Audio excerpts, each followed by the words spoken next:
Well, hi, everybody, and Yankee... Welcome to the Yankees pregame show. You'll have to excuse me. This playoff has gotten my voice down, but tonight I am Phil Rizzuto. This is Bill White. Frank Mess will be along a little later on.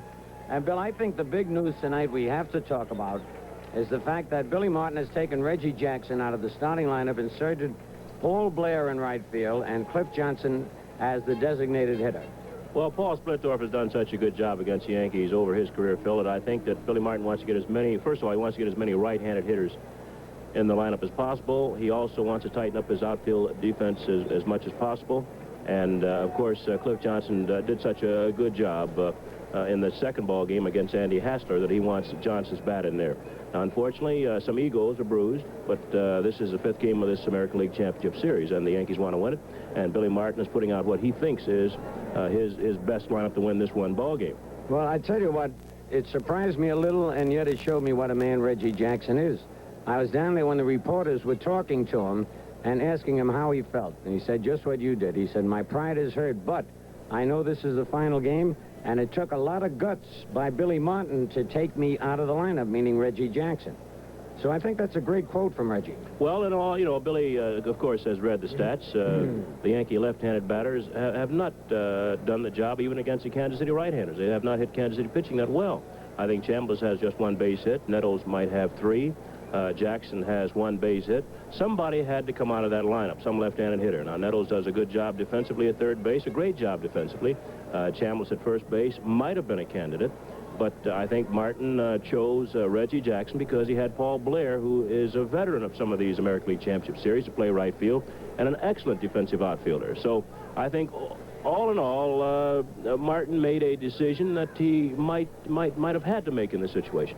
Well, I think you're right, Bill. Also, the fact that the Yankees figure to get the split off tonight, I think he was lucky to get away with the way he pitched in Yankee Stadium. By that, I mean he spotted the ball well, but he wasn't overpowering, and yet in the late innings, he will have Reggie available for pinch hitting duties. Well, that was my when I heard of this at the hotel, and I thought, well, same situation that Herzog used Amos Otis, and of course, if you get the right-handed reliever out there, Reggie Jackson can get up there and win the ball game.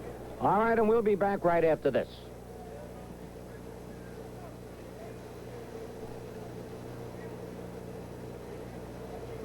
We'll give you the sunshine.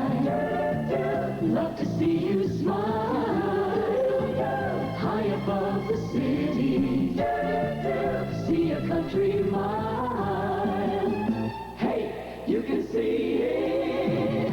We're really flying high. A change has come upon 11 Alive. Tommy's my best friend. He swings higher than anyone. We used to play every day till he got the measles. Now he's too sick. My mother said that he might never get all better, but he just has to. Childhood diseases don't have to happen. The right shots can protect your child for life, and they're absolutely free. Act now before it's too late. Call the Red Cross at 212-787-5001. Well, back here at Royal Stadium in our pregame show, we've got Haywood Sullivan with us, and Haywood is the vice president in charge of player development for the Boston Red Sox. And Haywood also is part of a group that has bid, apparently successfully, to buy the Boston Red Sox. And Haywood, we have a lot of people, I think, in your area who are able to get Yankee baseball, so you're really talking to a lot of Boston fans. Well, we have an awful lot of fans down there, and of course we have a lot of Yankee fans up in Boston too, Bill. As you know, when we go down to play in Yankee Stadium, it's always a great rivalry, and it has been for many, many years, and we hope to keep it that way. I think you will, because you've got a lot of great ball players on that Red Sox club. The one I'm thinking of now, you know, you think about George Scott and, of course, Carl Yastrzemski and all those kids, but Butch Hobson really came through for you. We've got some real good young players coming along. You have Hobson, who did an excellent job for us. No one figured he could replace Petrocelli. Petrocelli was a good ball player for many years, and with Hobson coming along, we just gambled, and it paid off for us. We have some other kids. The 3 pitchers that came along for us did an excellent job, winning about 18 ball games between the 3 of them. And with the boy Cox we brought up the last 30 days, we feel like we've got some young talent coming in to mix with the veterans. Now, the Yankees are a veteran ball club. You guys chased them all the way, and And the Yankees say they'll go back into the free agent market again next year. So I think that Boston-Yankee rivalry will be here for a while. I think it will be, too. And, of course, as you say, Bill, we chased you all the way. I don't think anybody in the Eastern Division lost the championship. The Yankees played great ball down, and anytime three ball clubs can win 97 games or more, they deserve to win it. There's no question about that. And I think that there's no question it goes back to many years. Now let's meet the starting lineup for the fifth and deciding game of the American League Championship Series. First, for the Eastern Division champion New York Yankees. Here's the manager, Billy Martin. A tough decision he had to make today. We'll tell you about that in a moment. Leading off in center field, number 17, Mickey Rivers. He got a lot of hits, but he started up again, asking to be traded. At second base, number 30, Willie Randolph. The catcher, number 15, Thurman Munson. Having another good playoffs, proving he's the leader. In left field, number 14, Lou Piniella.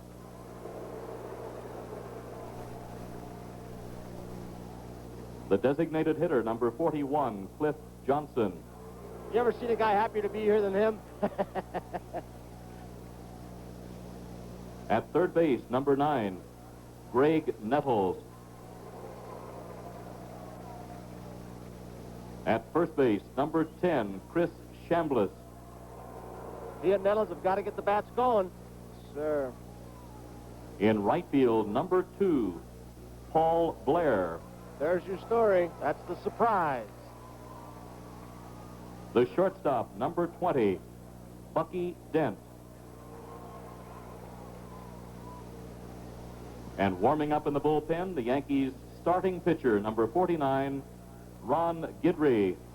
A kid that'll be going on sheer guts today. After And here's pitching the just rest 2 of the days Yankee ago. coaches, team members, and trainers.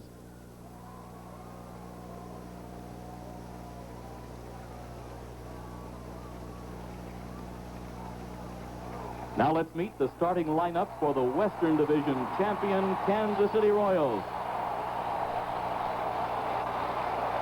Here's the Royals manager, number 24, Whitey Herzog. He's made all the right moves in this championship series so far.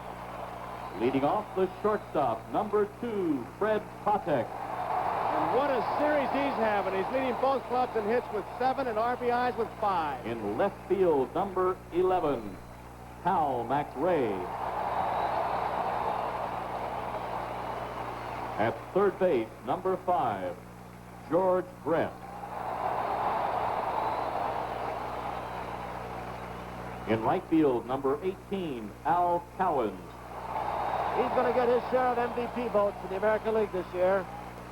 In center field, number 26, Amos Otis. At first base, number 12, John Watson. Here's another story. Both managers had tough decisions, which we'll talk about in more detail. The But designated another hitter, benching. number 1, Cookie Rojas. How about this? Hasn't been the bat in this championship series yet. Maybe a little sentiment attached to this move by The Herzog. catcher, number 15, Darrell Porter.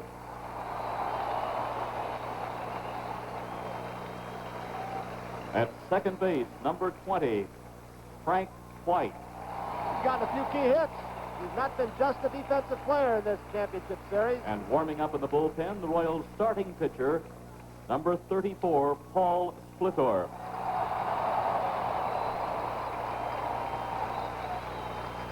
And here's the rest of the Royal coaches, team members, and trainers.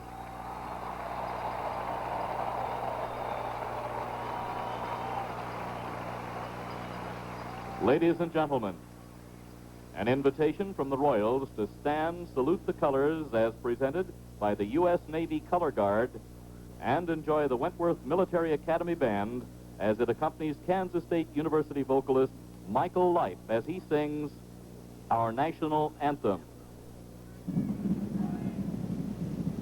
Oh, say, can you see by the dawn's early light what so proudly we hailed at the twilight's last gleaming, whose broad stripes and bright stars through the perilous fight, for the ramparts we watched were so gallantly streaming, and the rocket ray glare, the came through the night, that the flag was still there. Oh, say does that star-spangled banner yet wave for the land of the free and the home of the brave?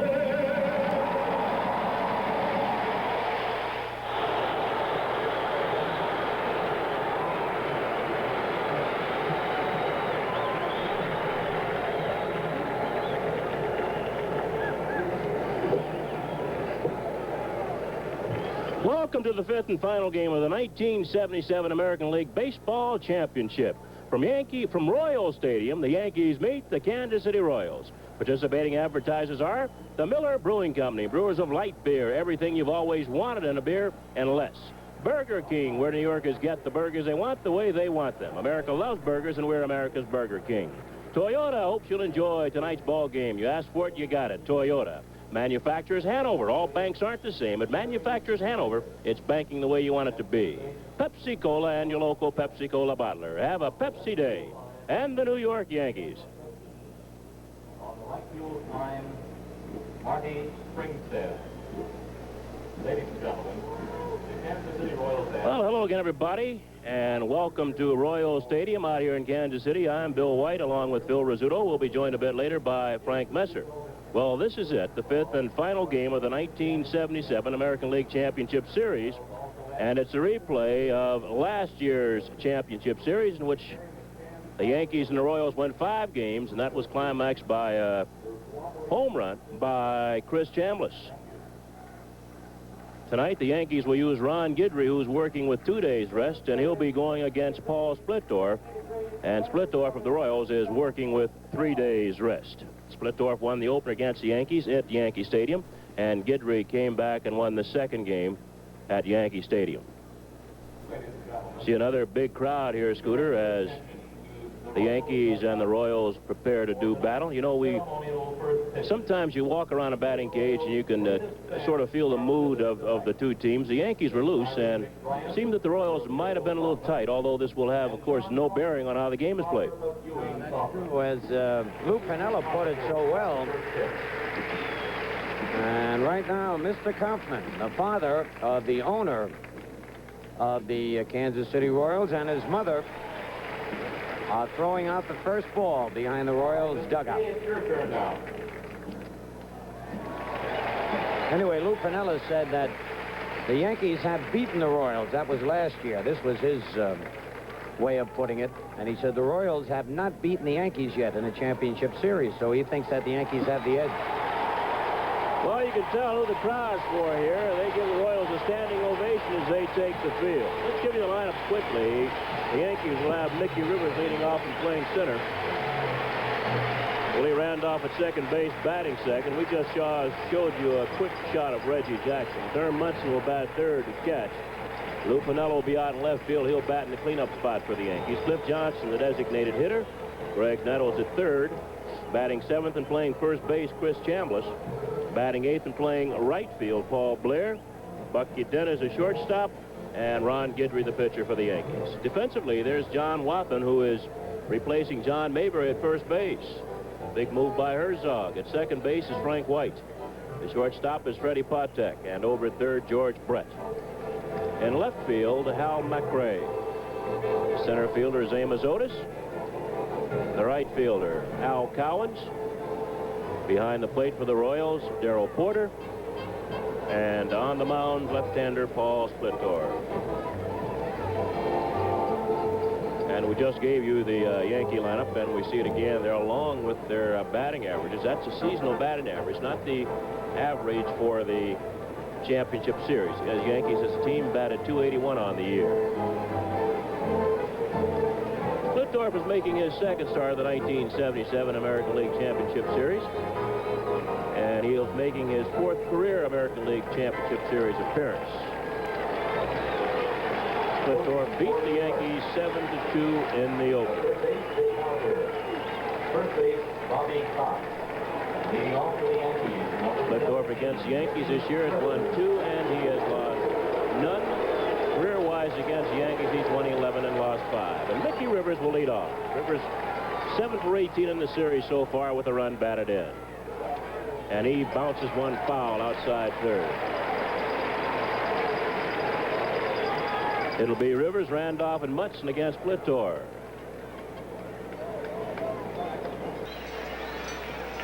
This is it. No more after this one for one of these teams. Curveball. Rivers did not get the bat back. Tried to bunt. Missed it. 0-2. On the year, Mickey batted .326 with 12 home runs and 69 runs batted in. He and Freddie Patak have the most hits in this playoff series so far. Inside and high, a fastball, 1-2. Mickey Rivers leading off for the Yankees. Top of the first ball game just underway from Royal Stadium. Got him. Rivers goes after a bad pitch. And he strikes out, and there's one away. And that'll bring on Willie Randolph. Randolph with Rivers in the lineup bats a little lower in the batting order, normally 8th, but Willie Martin shaking up his lineup has Randolph batting second. He's 4 for 15 in the series with a run batted in. Curve misses outside. On the year, Willie batted at .274 with 4 home runs and 40 runs batted in.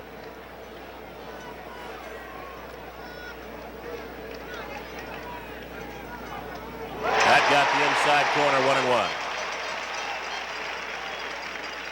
Paul Flittorf pitching with 3 days rest. Ron Guidry will be going out with 2 days rest.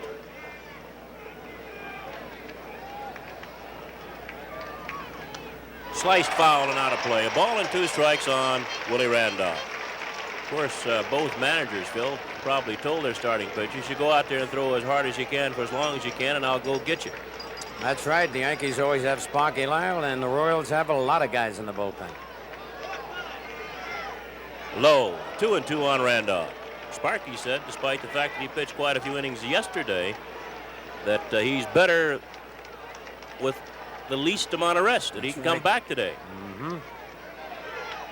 Bounce to short. Patek. 2 outs.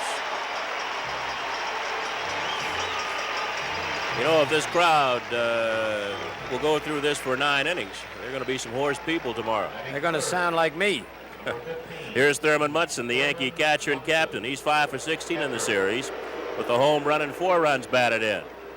2 men out, nobody on, no score, top of the first.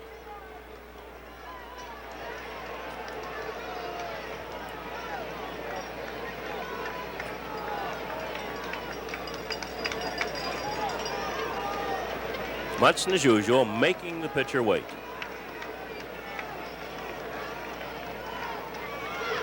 Fouled off. A little slow curve. Munson got out in front of it and fouled it back. What breeze there is here at Royal Stadium seems to be blowing slightly toward left.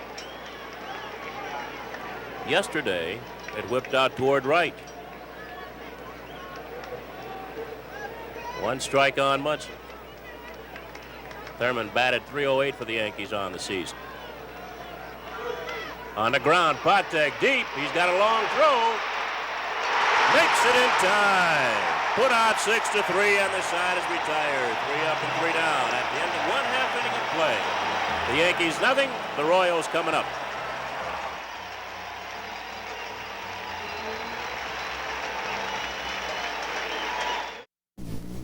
Boy, what I give for one of those Toyotas that's got room for us and and all this stuff.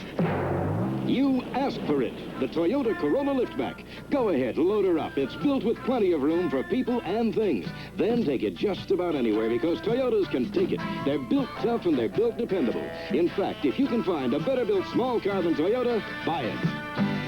You asked for it, you got it. Toyota. Alive!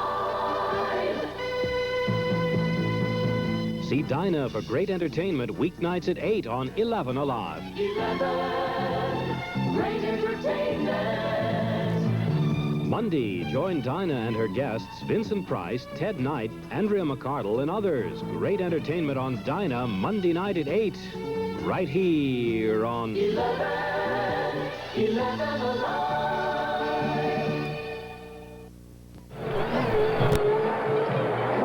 The Yankees went down in order. They're defensively Chambliss at first. Willie Randolph at second base. Bucky Dent deep at shortstop, and Greg Nettles at third base. Lou Piniella in left field. Mickey Rivers, the center fielder. Out in right field, Paul Blair. Behind the plate, Thurman Munson. And on the mound, Ron Guidry, who last time Billy faced this club allowed just 3 base hits. Of course, he faced his club last time, Phil, with a proper amount of rest, and it's going to be interesting not only to see how Guidry does with 2 days rest, but also what Paul Splittorff does with 3 days rest. Now, Splittorff normally does not finish ball games anyway. And Guidry has come on to be the Yankees' ace pitcher, and lately he's been finishing when he started. So Freddie Patek, a little shortstop, lead off against Ron Guidry, playing the bottom of the first. Yankees did not score in the top of this inning.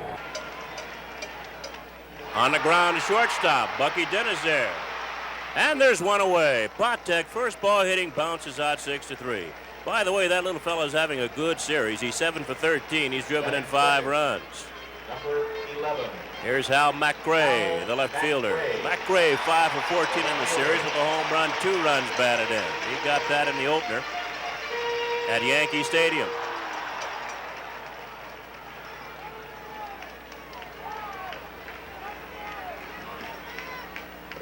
Called strike on McRae. Hal thought it was high. By the way, the home plate umpire is Nick Bremigan. Once again, working the ball game, 6 umpires. And we'll give them to you as we go along. In the dirt, it's 1-1 on McRae. Nick Bremigan is umpiring behind the plate. Bill Deegan at first, Jerry Newdecker at second, and Marty Springstead at third. 2-1 on McRae. Umpiring in left field, down the left field line, Russ Getz, and down the right field line, Jim McKean.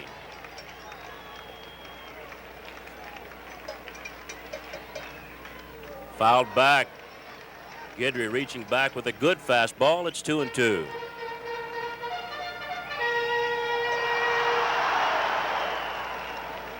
Phil mentioned Guidry pitched a 3-hitter. McRae was 0 for 2 in that second game played at Yankee Stadium. Still 2-2 on McRae. Freddie Patek got one of those base hits. George Brett, the third baseman, got one. And Frank White, the second baseman, got one. Yankees won that ball game 6-2 for Ron Guidry. Just missed outside, and the count is full. 3-2 on Hal McRae.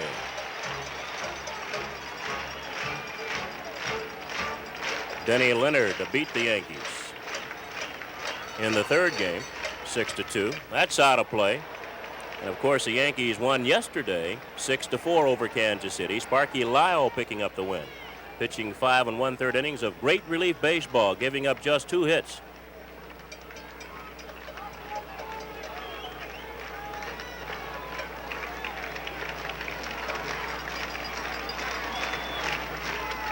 Out of play again. Still 3-2 on Hal McRae with 1 out and nobody on in the bottom of the first. No score.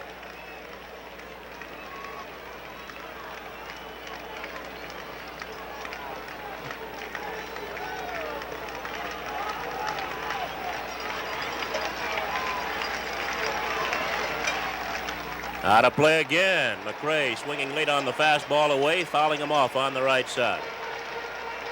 Got another full house here. This place will hold just a bit over 40,000. The Royals go a bit over 41,000 each game. Bucky Dent. He'd better hurry. Safe. McRae beats it out. High chopper that McRae beat out. Bucky did not have a good grip on that ball. He had to get the short hop. As we watch it right there, had a reach and couldn't get quite enough zip on it.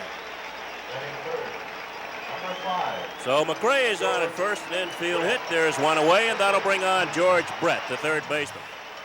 Brett 5 for 17 in the series with a run batted in.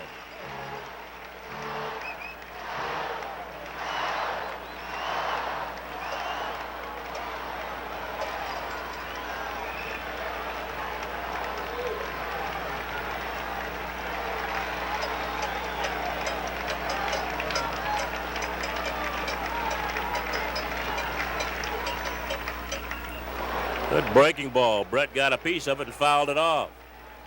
I think the pitch that's made Guidry, Scooter, probably the hard slider that he evidently picked up watching Sparky Lyle. There's no doubt about that. Tell you, Brett was looking to pull that first pitch.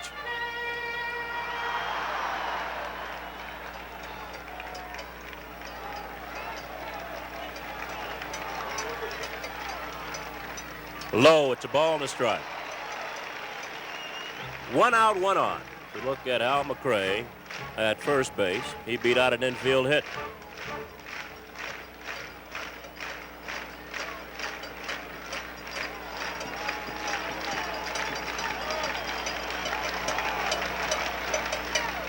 On the ground, and it's a foul ball. Bill Deegan right on the line there at first base.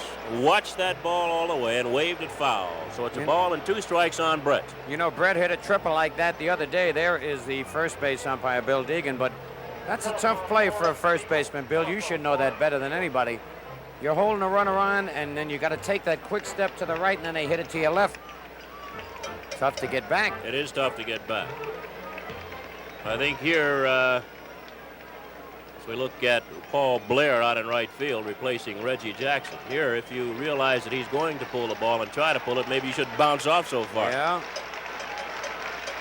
But the inclination is to get away from that bag as quickly as you can and as far as you can so he can cover more ground. Low, 2 balls, 2 strikes on Brett. Has Reggie yelling at the bench?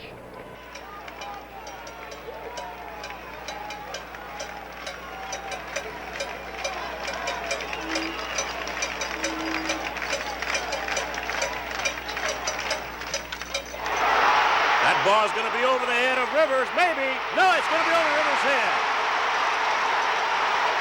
McRae is going to score, and Brett's going for third. Third base already. Brett went in hard, and both teams are out on the field. Brett went in hard at Nettles, and Nettles kicked him, and that's when the fight started. Billy Martin right in the middle trying to break it up. But the Royals lead 1-0.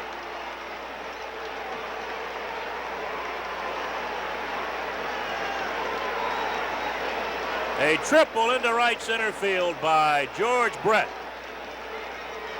I think Guidry, Scooter, got in the middle of that, and he decided he'd better come out of it.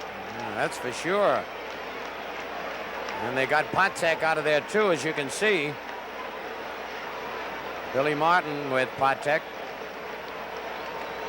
I tell you, it kind of surprised me as Brett came in hard and tried to knock the ball out of Nettles' hands and then came up swinging.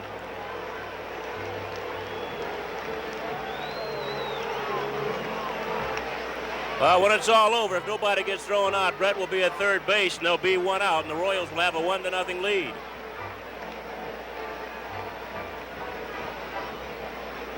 Guidry was right in the middle of that, as you mentioned, Bill. Well, he got out of there. I think one of the Yankees got him out of there, Phil, because that's the one guy they don't want to lose. You don't want to lose your starting pitcher. Tell you, Mickey misjudged that ball. That's about the first ball that he's misplayed in this whole series. Well, when it was hit, Phil, I thought it would be over his head, but you know, you can never say that with Rivers. No. He put on a burst of speed and just couldn't get to the ball.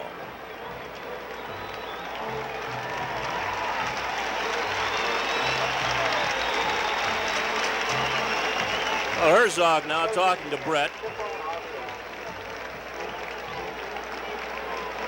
And evidently, Brett and Nettles will stay in the ball game.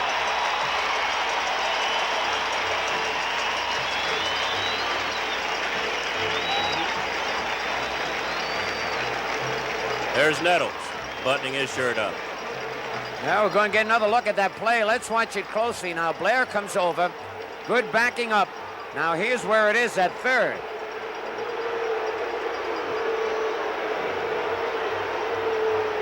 And Nettles didn't do anything, and oh, there he did. Yep, he kicked him. After Brett went into him, Nettles kicked him, and here it goes here. And right in the middle of his Guidry. Yep. I tell you, Nettles the wrong guy to fight with, I think. Oh, man. Hiller's trying to hold him. He can't do it. Chambliss over there, too. Munson. There's George Zebra in the background. Well, the batter will be Al Cowens. The Yankees will have to bring their infield in.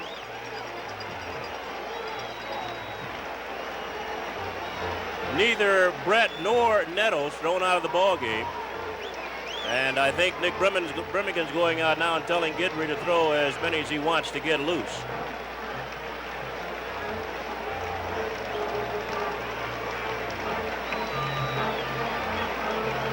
Well, they said both ball clubs were going to be aggressive tonight, and they've sure shown it. You're right. Well, there's one away. Kenny George Brett's over at third base.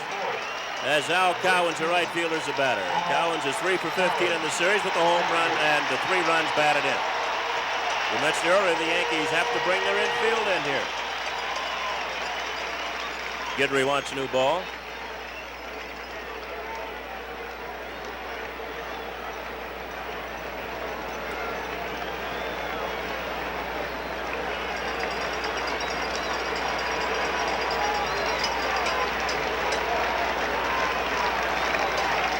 There's Brett off third. Called strike on the outside corner.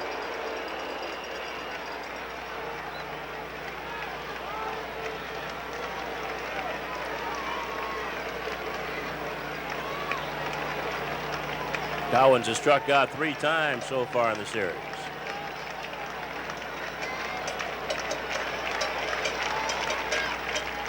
Strike 2 on Cowens, 0-2.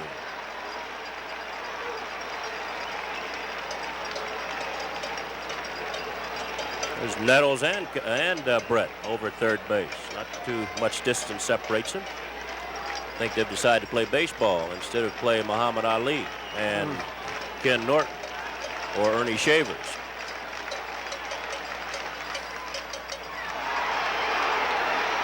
Only plays the first base, and they make it in time as Brett scores. So Cowens a high chop to third.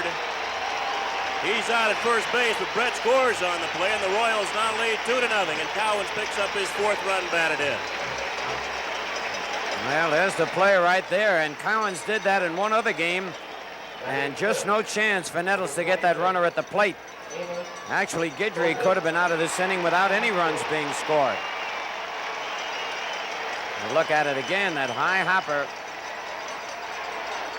Hey, Munson helping Nettles out, telling him there's no chance to get Brett go on and make the play at first base. Here's Amos Otis. Otis has 1 base hit and 13 times up. Looks like Brett got a shot in the lip.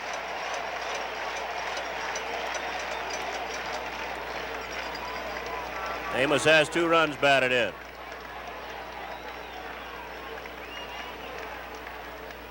Bunted foul outside third.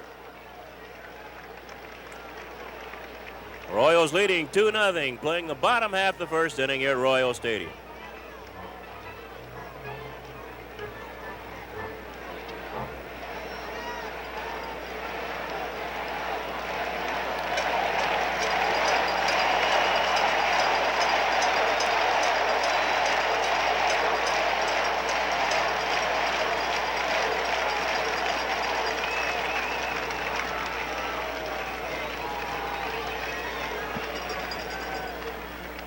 Bunts again, and he'll beat this one out.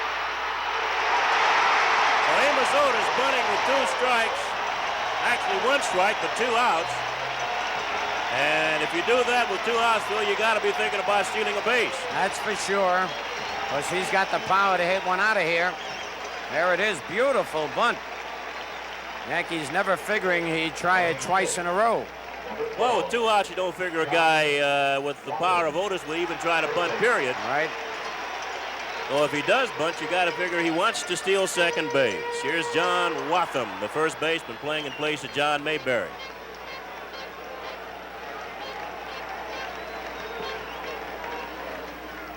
And Watham takes high, ball 1. Watham in limited appearances for the Royals, batted .328 on the year, 2 home runs and 21 runs batted in. Guidry holding Otis close to first base. That bunt, by the way, was a second base hit in this series for Otis. He's now 2 for 14.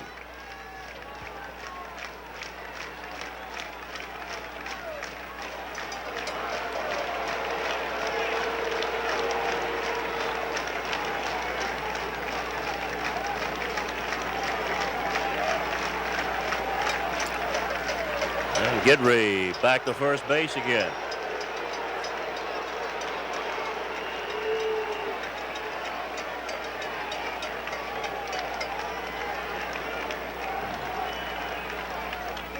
Pop foul and out of play. A ball and a strike on Watham. No, the reason you say, Scooter, that a guy with the power of Amos Otis, that he's going to bunt the ball with 2 outs, it's a waste of time unless he wants to steal, because the way he can sting the ball, he could easily get the extra base hit. Oh, yes. 1-2 on Watham. I know managers that would chew a guy out if he did that. One of his big hitters batting 3rd, 4th, 5th, or 6th. I got chewed out for doing it. I can see why, especially with 2 out. Leading off an inning, all right. And he's going, got a good jump, but Watham strikes out, and the side is retired. Royals pick up 2 runs on 3 base hits, and at the end of 1, the Royals lead the Yankees 2-0. 10 years ago, no one knew me. I was part of the famous no-name defense. Then we built our reputation by being fast. Now, I don't want to lose that. I drink light beer from Miller because it doesn't fill me up, has the 3rd less calories than a regular beer, and it tastes great. Now, everyone knows me. Hey, I know you. You're, Nick Bonacani. No, that's not it. Light beer from Miller. Everything you always wanted in a beer, and less. Let's see who has the nerve to get into that. I could probably get that guy the money for a new car in 24 hours. Legally? Sure, I work for Manufacturers Hanover. Yeah, but could you get me, him, a special deal? If that guy qualifies for his loan and has a checking and savings account with us, we'll reduce the annual percentage rate on his loan. You getting this? I'll see you. See you tomorrow at the bank. Manufacturers Hanover. Taxi! It's banking the way you want it to be. This program is authorized under rights granted by the New York Yankees solely for the entertainment of our audience, and any publication, reproduction, or other use of the descriptions and accounts of this game without the express consent of the New York Yankees is prohibited. Leading off for the Yankees. Oh, we're in the top of the 2nd, and Lou Piniella will lead off for the Yankees against Paul Splittorff. Splittorff wants a new ball, and Nick Birmingham, the home plate umpire, takes him 1 out. Lou Piniella's 5 for 16 in the series. You're looking at Whitey Herzog now, the manager of the Kansas City Royals. They lead 2-0. Piniella's 5 for 16 with 2 runs batted in. It'll be Piniella, Cliff Johnson, and then Greg Nettles. Ball 1.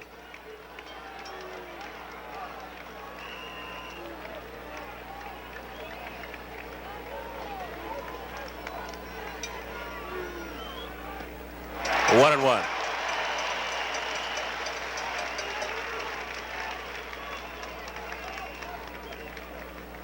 Now Piniella wants a new baseball, or at least he wants Nick Birmingham to check that one out. Birmingham had just walked it out to Splittorff, so it's all right.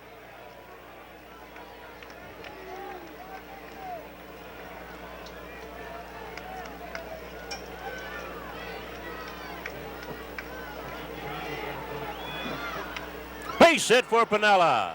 That might get past Otis. Nope, Otis cuts it off, but Lou's trying for 2. And he'll make it with a double. Lou Piniella really hustling, Scooter. I don't think he's run that fast all year. I tell you, Lou has been doing it all year long. We know he's a great hitter, and this is the best all year that I've seen him run.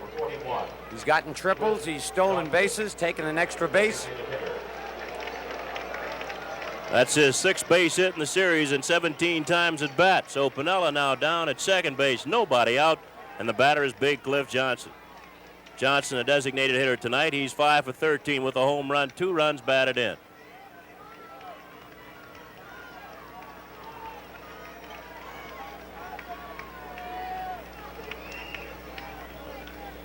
Well, that base hit by Piniella quieted the crowd just a bit here. I don't know if I'd want to go through a ball game making that much noise anyway. Johnson backs off, a fastball inside, ball 1.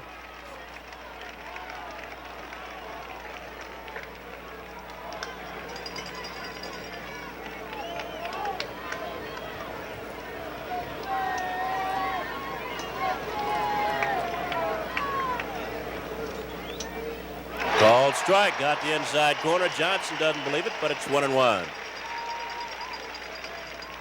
Well, the Dodgers have already clinched the National League pennant. You got to feel a little sorry for the Phillies and their fans. Imagine that many people, an all-time record for fans in any sporting event in the state of Pennsylvania, and in miserable weather.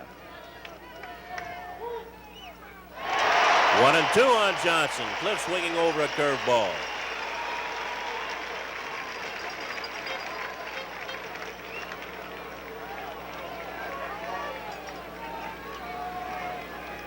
Piniella talking to Frank White down at second base. Nobody out. There's Lou.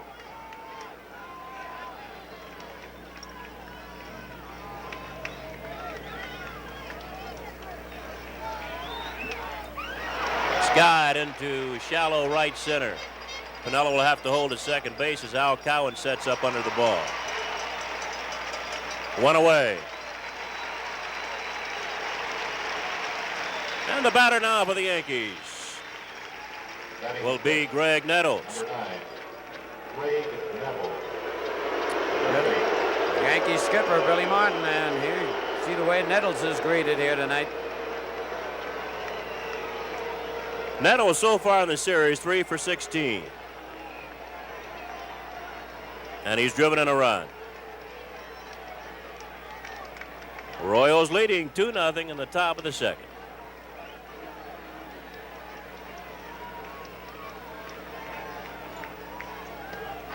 Strike 1 on Nettles.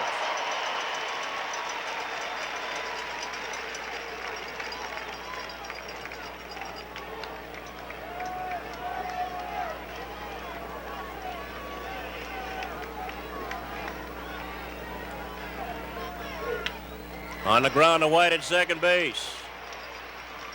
There are 2 outs, and on the play, Piniella goes to third base.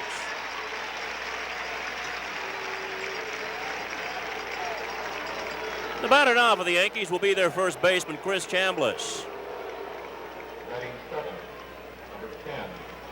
Chambliss 1 for 13 in the series for the Yankees, so he's due. Chris, the hero of last year's American League Championship Series against the Kansas City Royals.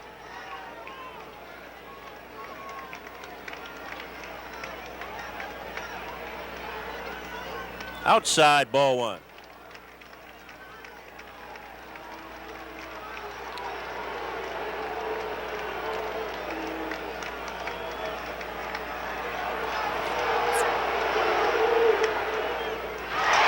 One and 1 on Chambliss.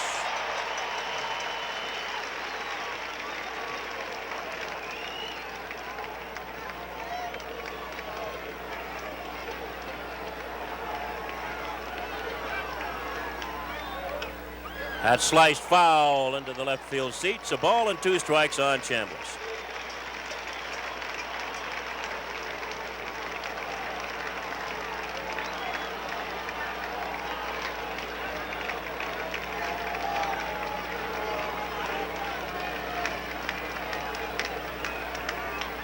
High chopper to Patek at shortstop. Nice hop for him. And the side is retired. No runs on, one base hit, and the Yankees leave a man. At the end of 1.5, the Royals 2, the Yankees nothing.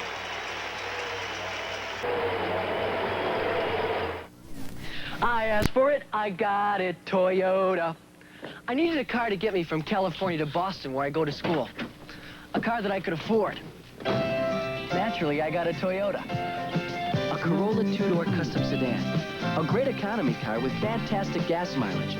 And of course, I needed a dependable car, especially when you're out here in the middle of nowhere. Naturally, I got the Toyota Corolla.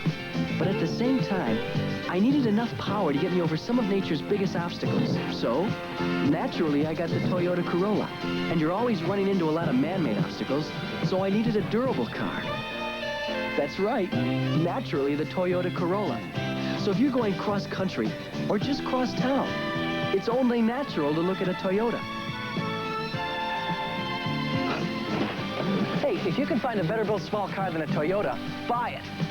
You asked for it, you got it, Toyota.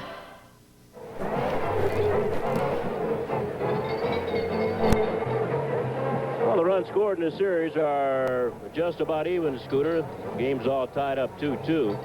Of course, this is it. This is the final one. The Royals so far in the series have scored 19 runs, and the Yankees 16. The Royals won Wednesday 7-2. Yankees came back Thursday, won 6-2. And the Royals 6-2 here Friday, and the Yankees 6-2 here yesterday. So the Yankees scored 16 runs, and the Royals 19 so far in the first 4 games. Of course, these two now make it mean the Royals have a total of 21. And this end is for Cookie Rojas, making his first appearance in the 1977 Championship Series. Cookie has already announced that he's retiring at the end of this year.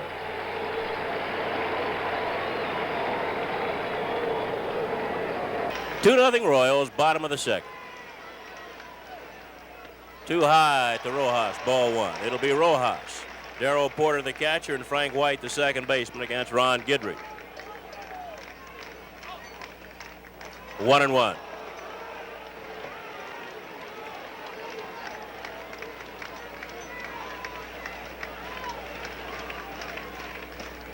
Just missed the outside corner. 2 balls and a strike.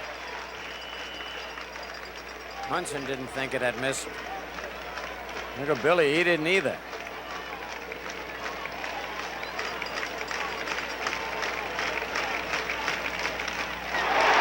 Lou Pinella's got a long run and makes a catch.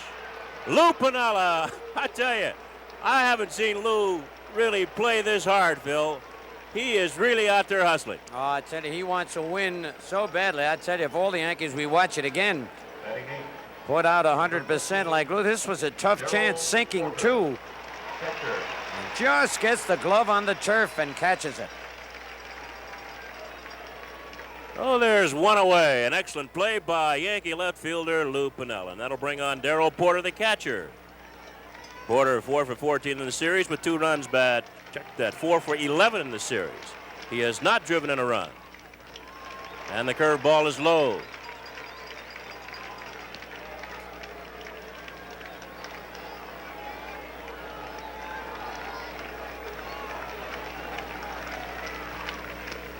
Too high, 2 balls, no strikes.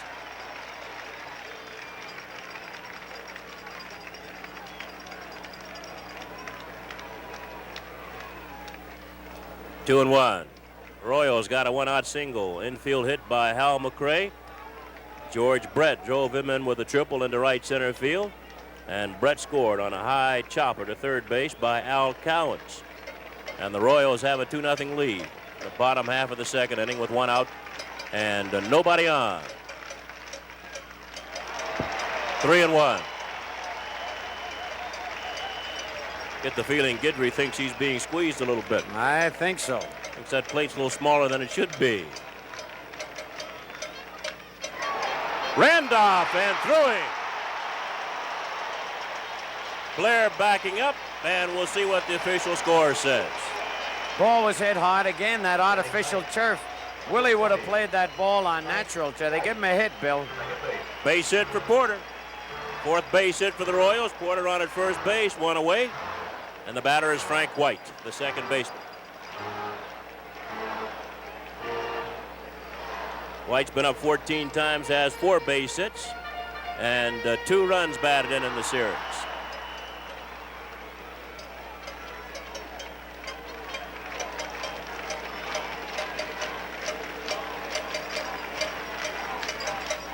And White takes a strike.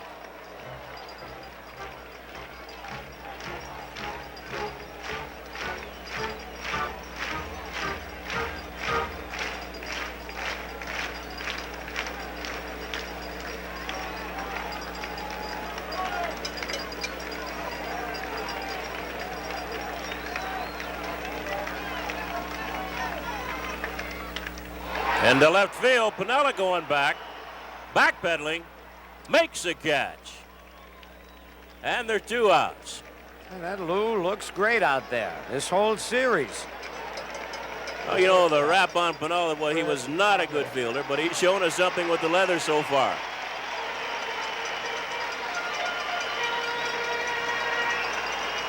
Here's Freddie Patek, the leadoff man. He's been up once, bounced to Yankee shortstop Bucky Dent.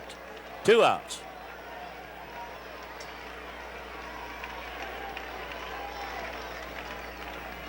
On the outside corner, strike 1 on Patek.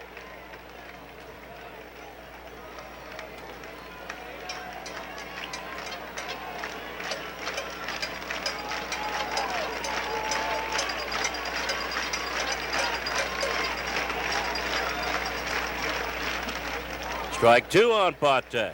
Kidby going with that hard fastball. Porter back to first base. Normally he is not a threat to steal.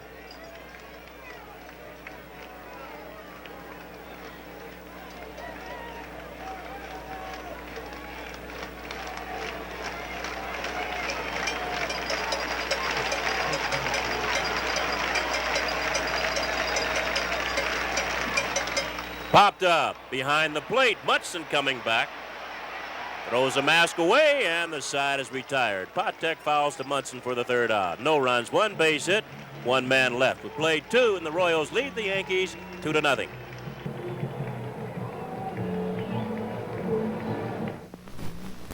Who is the #1 investment firm in the East? Who is the #1 investment firm in the Midwest? Who is the #1 investment firm in the South? Who is the #1 investment firm in the West? You know who. Merrill Lynch. All around America, more investors turn to Merrill Lynch than any other investment firm. Sure, there are lots of investment firms, but there's only one Merrill Lynch. Every time somebody asks if Con Edison's meters are accurate, it gets to me. You're darn right they're accurate. I know, because it's my job to make sure.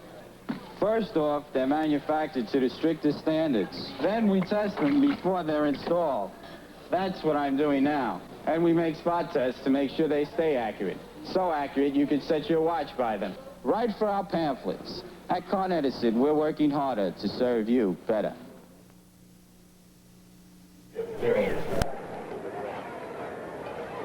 Well, at the end of 2, the Royals have 2 runs on 4 hits. The Yankees no runs on 1. And Paul Blair will lead off against Paul Splittorff. Blair's been up 1 time in the series so far and has 1 base hit.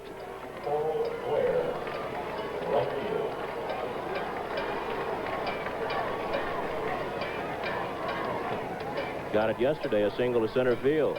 He's gone out to play right field for Reggie Jackson in the 9th inning, and he got a chance to bat. So it'll be Blair, then Bucky Dent, and Mickey Rivers against Splittorff in the 3rd inning. Blair batted .262 on the year for the Yankees, hit 4 home runs, and drove in 25 runs.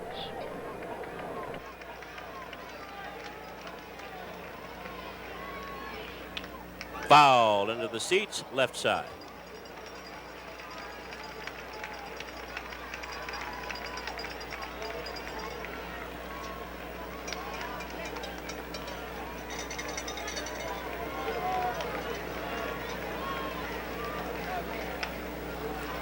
Brett at third base had a short hop, made the play, and Watham came back down on the bag.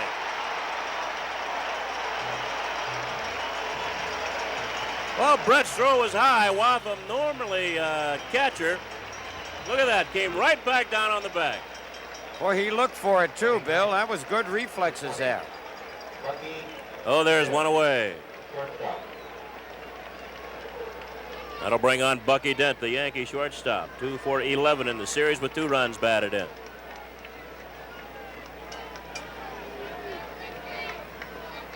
Dent takes a curve, low, ball 1.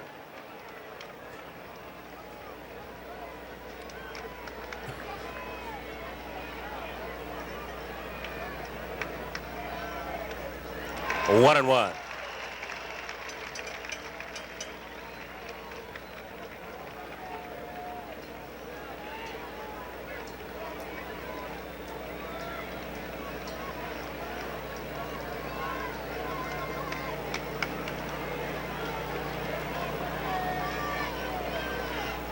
Change curve, call strike 2. 1 ball and 2 strikes on Bucky Dent.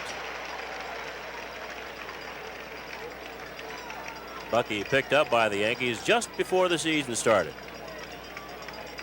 Yankees sending Oscar Gamble to the Chicago White Sox. Foul tip. Still 1 and 2. Gamble had an excellent year for the White Sox, and Bucky Dent did what was expected of him for the Yankees, so it's a good trade for both sides. Bucky played good shortstop, batted ninth, drove in close to 50 runs, and batted close to 250. 2 and 2. Boy, he put that right where Porter wanted it. You know, normally if you throw that ball right where the mid is, umpire will call it a strike. Yep.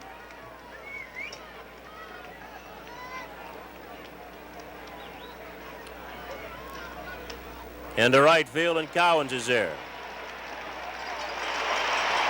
2 outs.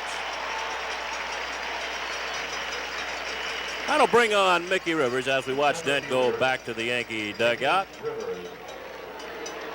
Mickey's been up once in the ball game, and he struck out. Swung at a wide breaking curveball. Mickey had a good day yesterday. Got 4 base hits and 5 times up. Sliders outside, ball 1. Rivers now 7 base hits, 19 times at bat.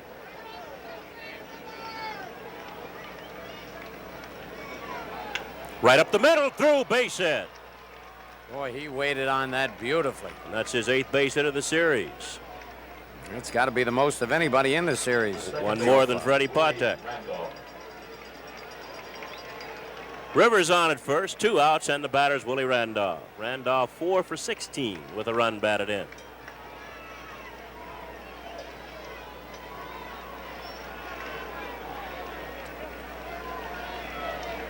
Royals leading 2-0 in the top half of the 3rd inning.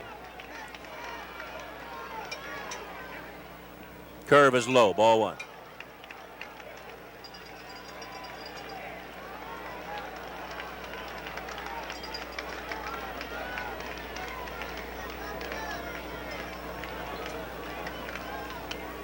Fouled outside third.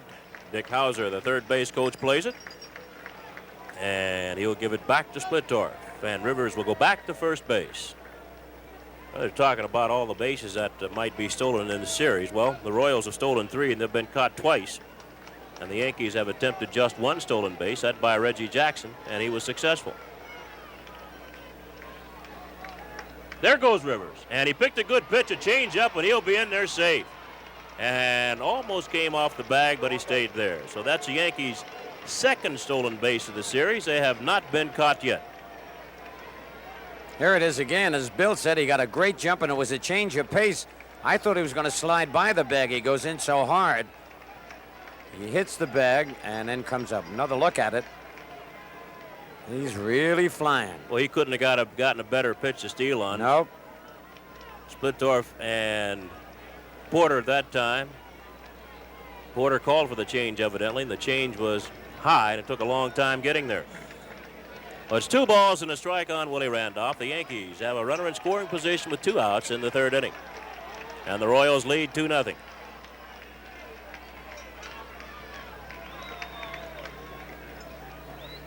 Curve is a called strike, 2-2. Well, they seem to go to the breaking ball with Randolph with men on base.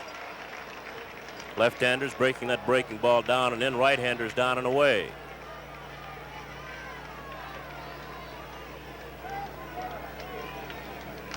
Of course, Willie, as the years go along, all these things will be placed in the back of his head someplace, and he'll remember how they pitch him in different situations. Another breaking ball misses outside, 3-2. Splittorff trying to stay away from the fastball. Might have to come in with it here with the count 3 balls and 2 strikes, and Therm Munson on deck. And he's some kind of clutch hitter.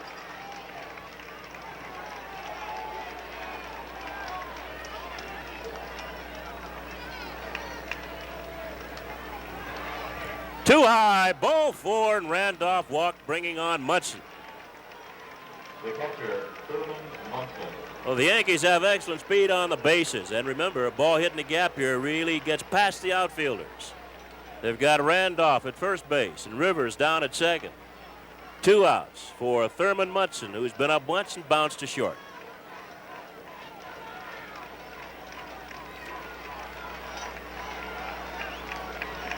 Munson 5 for 17 in the series with a home run and 4 runs batted in. Now Thurman, as is his custom, wants a baseball inspected.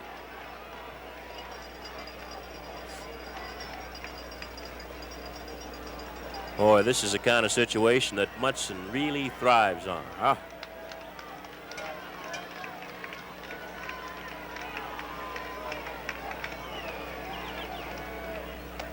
Missed outside, ball 1. Porter's a snatcher. You know, he tries to pull that ball over every corner. He does a good job. He's very quick. Pitch was away. Porter went out, snatched it, and tried to pull it on the inside corner to get a strike call. But Nick Birmingham was not fooled.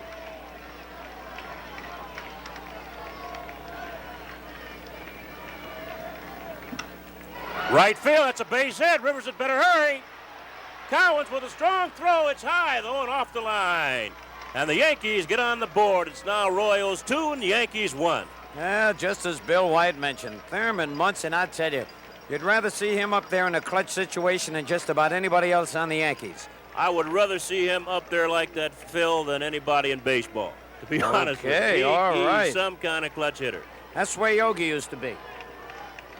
Certain guys you need for that situation. Other guys tighten up and tense up. Yep. Those guys thrive on it. Well, Galen Cisco is coming out of the Royal bullpen off the first base side as the Royals now get some action. Looks like Doug Bird out there throwing. A right-hander Doug Bird throwing, and Cisco now wanting to give Splittorff some instructions and also give Bird a little more time to get loose.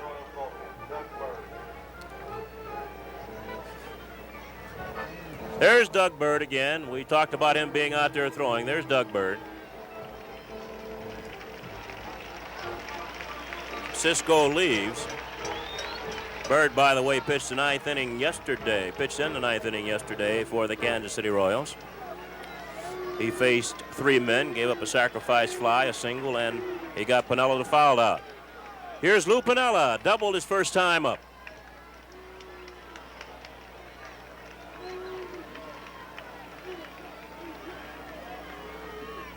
Fouled back.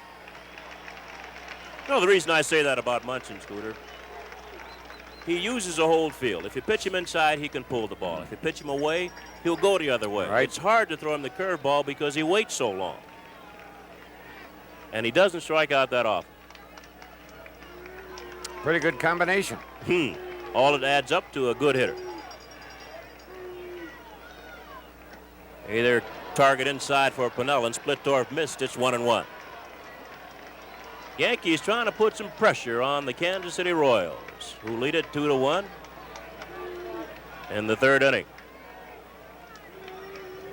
2 outs and 2 on for the Yankees.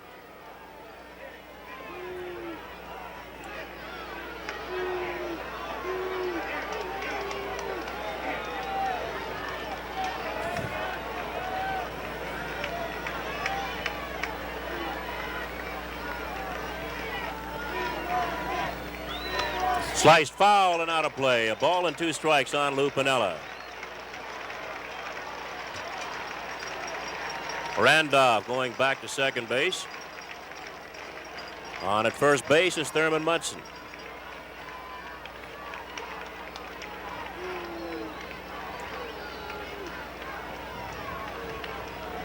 One and two the count with 2 outs.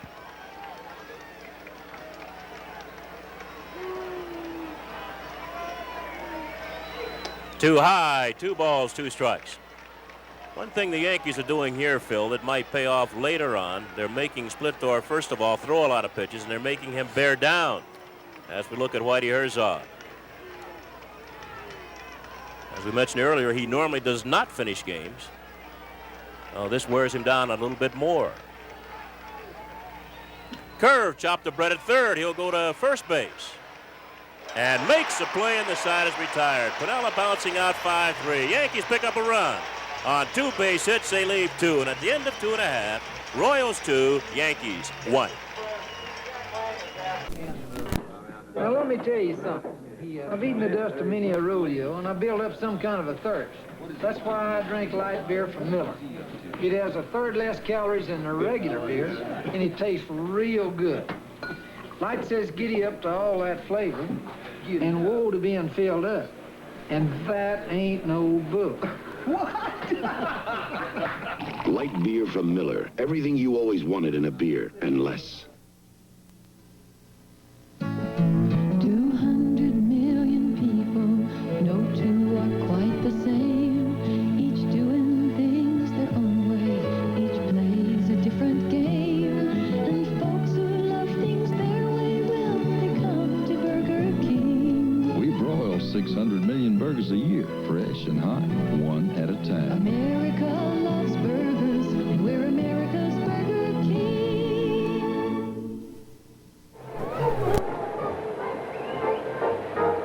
Well, the Yankees picked up a run in the top of the third. Royals now lead it 2-1, and the Royals will send in Hal McRae, George Brett, and then Al Cowitz against Ron Guidry. By the way, that RBI from Munson was his 5th run batted into the series. He is now tied with Freddie Patek. Driving in the most runs in this series so far.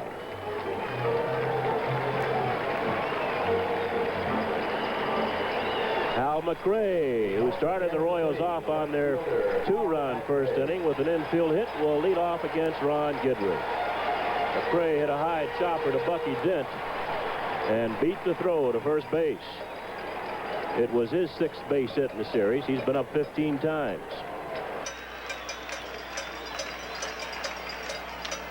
Into the left field corner. Pinella will not be able to get to this one. He'll play it off the wall, and McRae will hold up at second base with a stand-up double.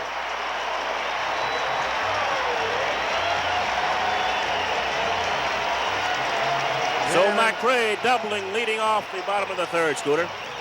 That's the guy. He led the American League in doubles. We look at it again. He's amazing. First time up, he was trying to hit everything to right field. Here, the pitch inside. Booms it 1 hop. Pinella holds it to a double. And there's McRae off second. The batter for the Royals is George Brett, the third baseman, who tripled in a run and scored in the first inning, and also started a brawl at third base. And he takes low, ball 1. Nobody out. McRae down at second base.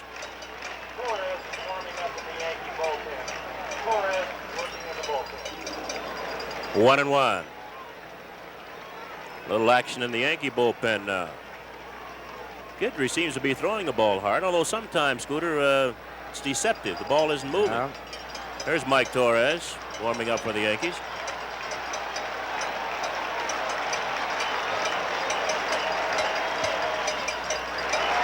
Two and 1. Sometimes you can throw hard and the ball doesn't move, and you're in trouble. That was Guidry's trouble earlier in his career in the big leagues. That'll get the runner over. Chambliss to Guidry, beats Brett to first base, but Brett does his job as Hal McRae goes to third. Put out 3-1. McRae now over third base with 1 away. And Billy Martin now, as we watch the play again, Chambliss going to Guidry. Guidry, a good athlete. leading Brett to first base by a step. Martin now, he wants to talk to Ron Guidry. Yankees, of course. That's Mike Torres still throwing in the bullpen. Yankees will have to bring their infield in here. The last time the situation happened back in the first inning, Cowens hit a high chopper to Nettles, and Brett scored. This time we've got McRae over at third base.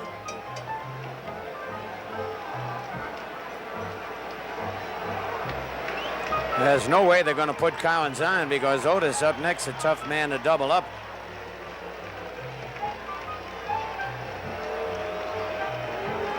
Well, Guidry had 2 strikes on Cowens when he got him to hit that high chopper. I think there's a feeling that perhaps you can strike out Al Cowens. Got a quick glimpse of Whitey Herzog. Now Munson wants a meeting.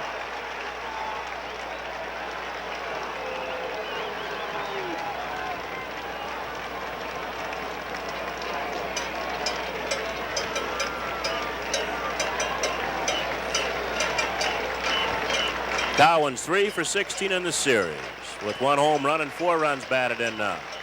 Yankee infield in. Base hit. McRae scores, and the Royals now lead 3-1. And Martin's going out. That might be all, and it will be all. It'll have to be all for Ron Guidry. This is Martin's second appearance here in the bottom half of the 3rd inning. And it's going to be Mike Torres on to pitch to Amos Otis.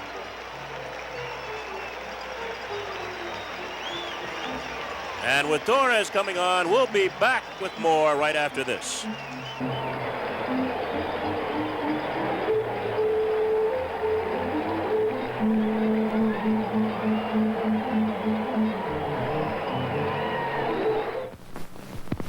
The Quintrix 2-color picture tube from Panasonic brings you a very lifelike picture. Because Quintrix 2 is our inline picture tube with an extra pre-focus lens that concentrates and focuses the electron beam to bring you Panasonic's sharpest picture ever. So lifelike, you may even feel you're part of the picture. Quintrix 2, one more reason Panasonic is just slightly ahead of our time. Discover America's finest values during Sears Columbus Day sale. Every Sears snow tire is now on sale. Save from $3 to $38 in sets of 2, free mounting and rotation included. Now pitching for New York. Well, this is the kind of game, Bill, as we see Torres coming in where everybody's got to be ready. Torres is coming in to pitch, and Dick Tidrow gets up in the Yankee bullpen. Mike was a little unhappy when Billy took him out. Last time he started, said he had good stuff. And Billy hoping he's got that good stuff now to hold the Royals close. Well, he pitched 5 2/3 innings last time out, Scooter. He was saddled with the loss. So he's 0-1 so far in the American League Championship Series here in 1977. In those 5 2/3 innings, he gave up 5 runs on 8 base hits. Of course, 2 of those runs given up by Lyle, a double by Otis. But they were charged to Mike Torres as we look at Dick Tidrow throwing in the Yankee bullpen. Royals leading 3-1. Plenty of time in the ball game. Bottom half the 3rd inning. Both these teams can score a lot of runs. I have a feeling that 3-1 certainly will not be the final score, not here on this artificial surface. No way.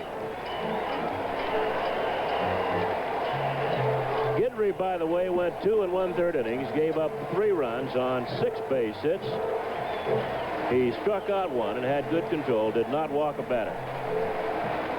But here again, Guidry working on just 2 days rest. I read a quote where he said, Scooter, that he didn't know how much stuff he'd have working with 2 days rest because he had never done it before. True. That is start. Yeah. As a relief pitch, of course, you're subject to call at any time. Now it'll be Torres' job to try to shut the door here. He's got to go out and give everything he's got. Of course, Tidrow is back there throwing, and Sparky Lyle is out there. Yankees have used just 6 pitchers so far in this series. Figueroa, Guidry, Gullett, Lyle, Tidrow, and Torres. Catfish Hunter and Kenny Holtzman, of course, not getting any work, nor has Ken Clay gotten any work. Amos Otis bunted for a base hit in the first inning. Second base hit in the series. He's 2 for 14. Royals lead 3-1. Al Cowens, pretty good speed at first base. 1 away.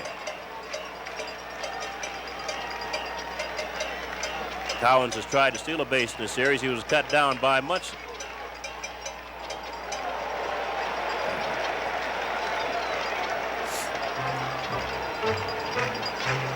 The Royals have attempted to steal 5 bases so far in this series.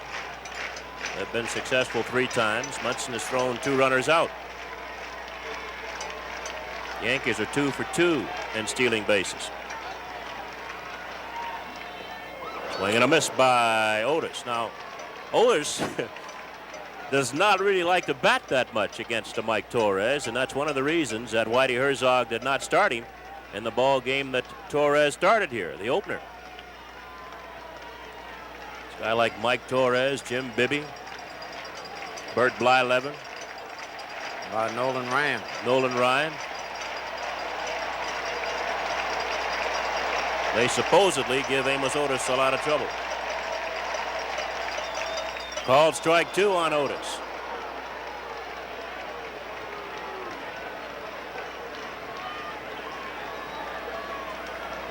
Big Mike Torres from Topeka, Kansas, started the ball game against Denny Leonard, the opener here at Kansas City.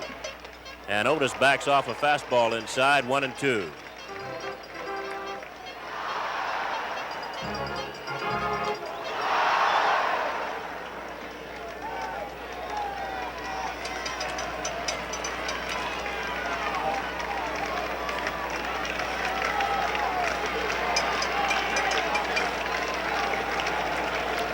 Time is called.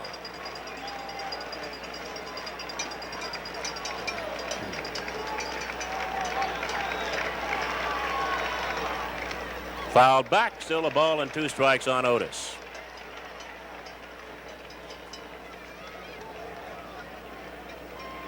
Lou Piniella, by the way, as we look at Al Cowens at first base, has hit. Lou Piniella has hit in all 5 American League Championship Series games this year.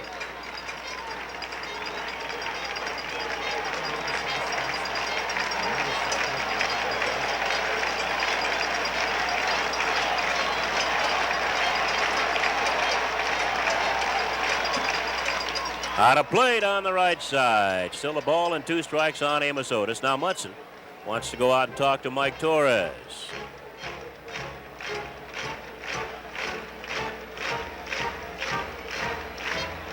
No action now in the Yankee bullpen. Tidrow has decided to sit down. Royals leading 3-1. They picked up 2 runs in the first inning. The Yankees came back with 1 in the third. Royals have 1. Here in the bottom of the third. They've got a runner at first base with just 1 away. They count a ball and 2 strikes on Amos Otis. Here's Cowens, being held by Chambliss. Got him. Otis goes down swinging for the second out. Oh, maybe Herzog was right. Yep. You know, some hitters just have trouble with certain pitchers. Here's John Watham, the first baseman. You have a pitcher, Scooter, that gave you trouble? Oh, I don't have time to name them. No, but I know what you mean. Yeah. Even Musial had 1 guy. Some of the other guys that all hit, he couldn't hit him.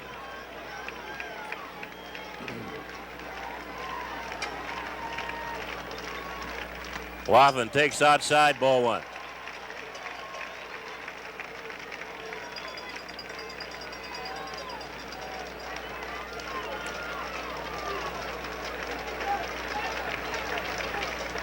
Called strike, got the outside corner, 1-1. Yankees are going to have to pay some attention to Al Cowens, although he's been thrown out in his only attempt to steal this series. With the right-handed pitcher Torres out there, he might try it. And the Yankees, thinking that way, called a pitch out, and Cowens was not running. It's 2 balls and a strike on Watham. 2 outs.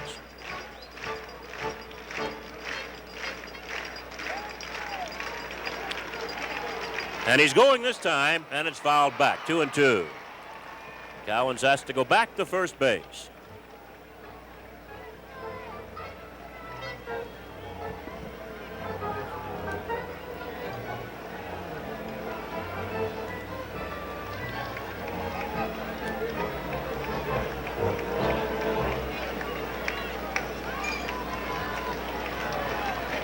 Two balls, 2 strikes on John Wadlin with 2 outs.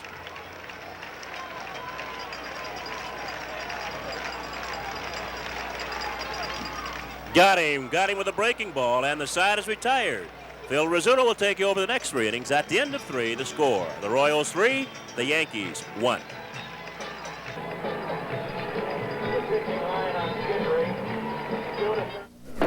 There's this big argument going on about light beer from Miller. Right. Some guys argue the best thing about it that it's less filling. No, that's true. It has a third less calories than their regular beer. Other guys say the best thing about it is its great taste. Here, here. I feel very strongly both ways. After all, I'm not the kind of a guy who ever gets into an argument. Light beer from Miller. Everything you always wanted in a beer, and less. Boy, I love that Celica. But what I need is a truck. You asked for it. Toyota's SR5 long bed sport truck. Oh, Gutsy 2.2-liter engine, power-assisted front disc brakes, high back bucket seats, 5 speeds, radials, car-like ride. The Toyota Sport Truck. For a truck, it's some set of wheels. If you can find a better-built truck than Toyota, buy it. You got it, Toyota. All right, the Royals leading 3-1. And it'll be Cliff Johnson, Greg Nettles, and Chris Chambliss.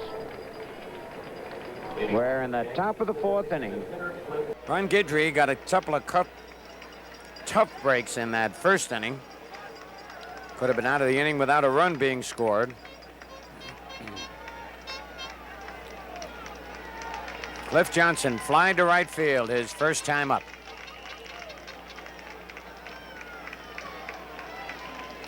Yankees trying to get to split off. Way inside, ball 1.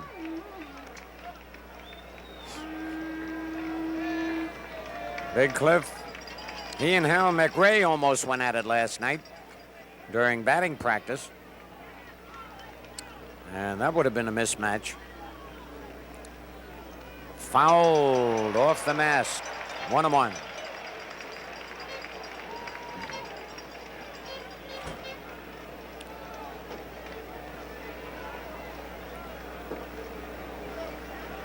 Reggie Jackson moving around on the bench. I tell you, he took his benching in great stride. You got to give him a lot of praise for that. That's low.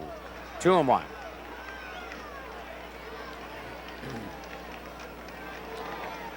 It all comes down to this final game.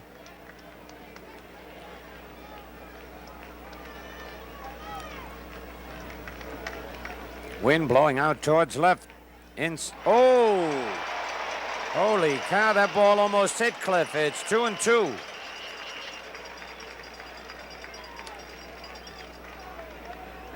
Johnson not saying anything, but he could get kicked out for what he's thinking, Frank Messer. Without a doubt. I'll tell you, they try to pitch Cliff Johnson inside, but... Yep.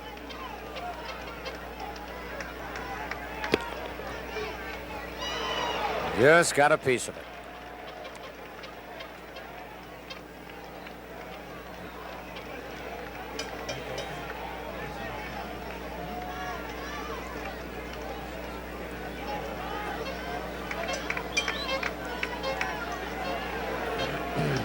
Nobody out and nobody on. Yankees trailing 3-1.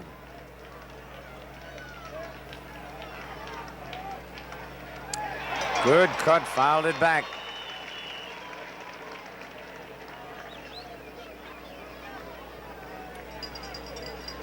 Six big innings still to go.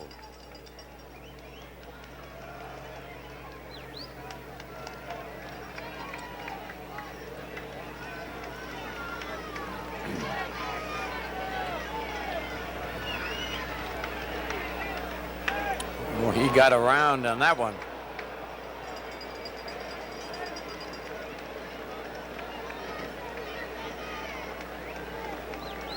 Splitoff has really had a great record against the Yankees over the years, Frank. Yes, he has. He's won 11, lost 5 to the Yankees, and it's strange how there are pitchers like that that beat one ball. Of course, Splitoff beats other clubs, too. He had a record of 16-6 on the year.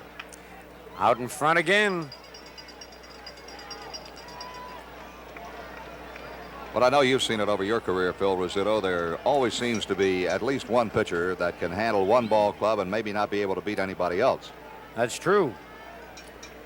There was one pitcher the Yankees kept around for quite a while, finally bought him, and when they got him, he couldn't win for the Yankees. Who was that? Remain nameless. Oh, okay. He's from this part of the country. Just missed with that slow curve. It's 3-2. I remember Jim Schellenbach with the Washington Senators. He was able to beat the Yankees. They think they kept him in the league for a while. Line, but it's going to go foul. Boy, I tell you, Cliff has hit some bullets, but foul. Might have broke his bat on that one.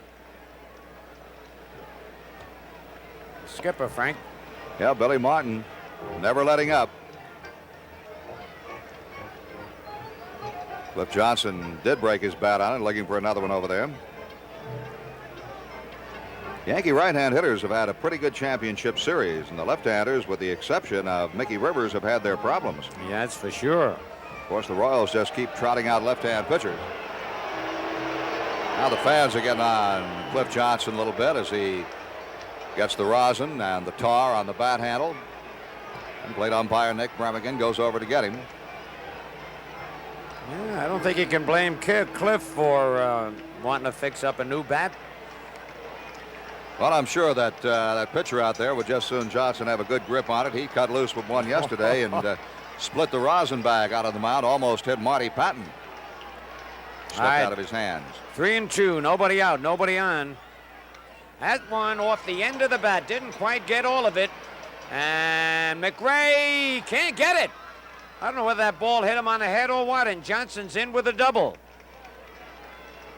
It might have hit. Look at Cliff. He's upset he didn't hit that one out.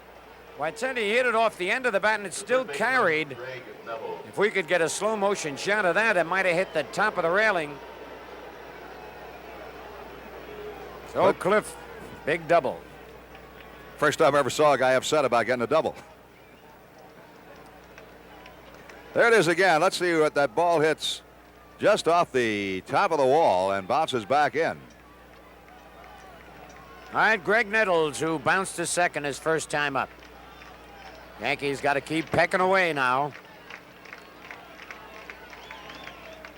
Strike one. Greg trying to pull that ball. If he does what he did last time, it will advance Johnson to third. He bounced out to second. That's right. Still early in the ball game. You can pick up that one run here and pick up another one later. You're tied. Pick up another one. You're ahead. Good. Oh, no, he popped it up, and that's a big out. George Brett. Well, that's it. Nettles will pull 95% of the balls, but in this series, he hasn't been doing it. They're looking down at Royals Stadium. Getting a bird's eye view from a camera up on top of the Royals scoreboard out in center field. All right, Chris Chambliss, who has really had a rough series. Keep saying he's ready, he's due, he's overdue. One out. Bouncer. Contact, though, with that good arm, throws him out. And there, if Nettles had to have advanced, Johnson at third, he would have scored on that one. But he's at third now with two out, and Paul Blair, who hit a hot shot to Brett at third base, will be the batter. Splitoff is keeping his pitches down well. That is the 6th ground out. 7th ground out. All right, Paul Blair playing right field in place of Reggie Jackson tonight. I was talking to Paul before the ball game, and over his career, he has hit Splitoff pretty well. Not to say that he will tonight. Strike one. Well, I said he hit a hard foul off him, and then he hit a hot shot that Brett made a good play on. There's Johnson at third, and also Waffen made a good play on the high throw. Inside, 1-1. This ball player has been this route many times. It's his 6th championship series. He's had 4 World Series under his belt.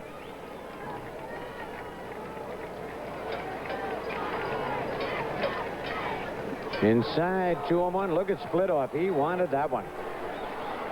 Even with all those postseason games behind him, Paul Blair said he was probably more nervous before tonight's ball game than he had ever been before. And there's a good reason for it. He said always before he'd been playing regularly, and now just as a spot starter. Fastball sailed away from him. 2-2. 2 out.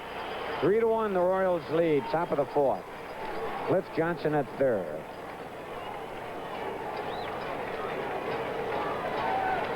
Hopped him up. Watson back. White over there, and White makes the catch. No runs, a hit, no errors, a man left, and to 3.5. Royals 3, Yankees 1.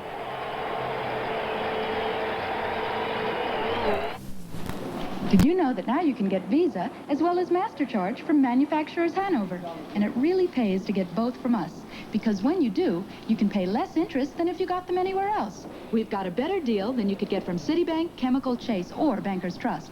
And with 2 cards, you can use one for work and one for play.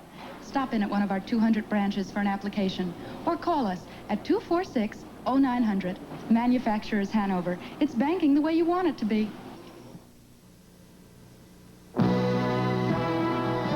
Here comes United's all-wide-body airline to California.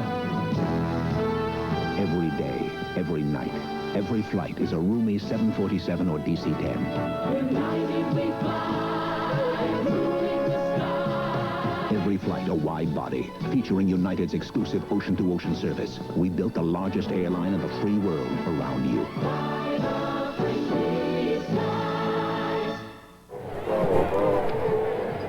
The Yankees' 1977 American League playoff program, containing rosters, statistics, and all information on the Eastern Division champion Yankees and the Western Division champion Royals, is now available by mail. There's that camera up on top of the Royals scoreboard. Phil Rizzuto, they don't have enough money in this whole state to get me up that high. No way. Not unless there's an airplane under me. That is quite a vantage point. To get your copy of the Yankees American League playoff program, just send $1 plus 50 cents per postage to Yankee Playoff Program, Yankee Stadium, Bronx, New York, 10451.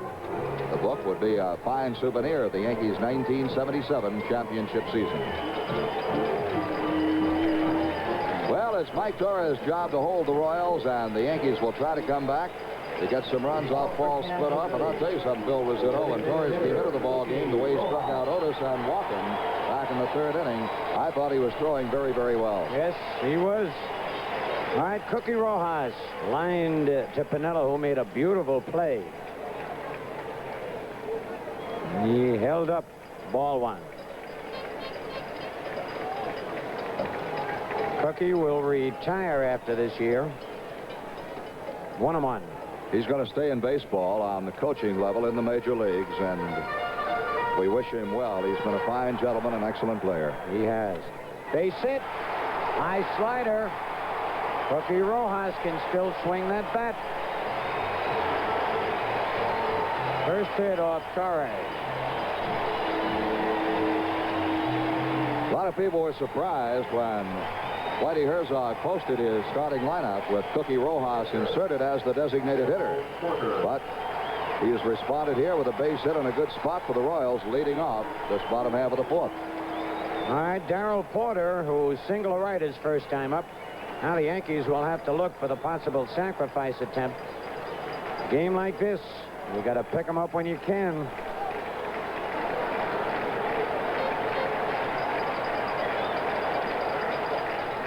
No, he was swinging away. It's high, ball 1.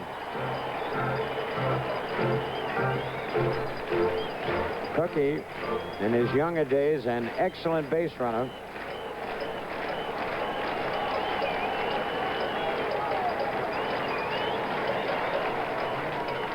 high, ball 2, 2-0.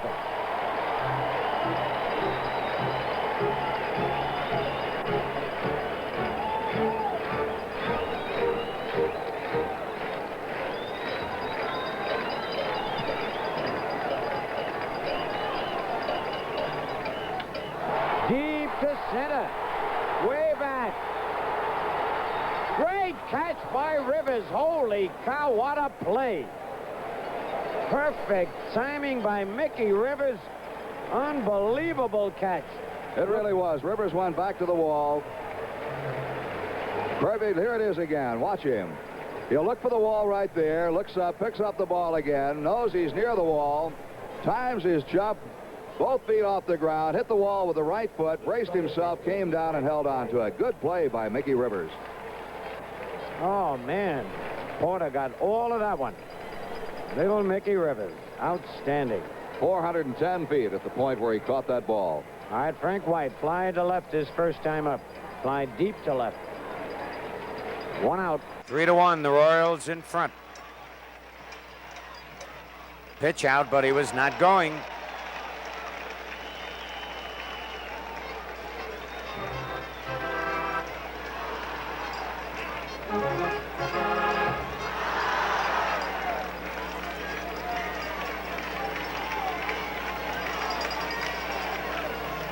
Strike 1-1.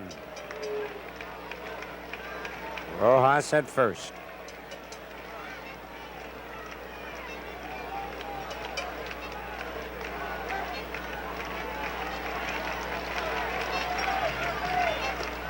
Little high with the breaking pitch, 2-1.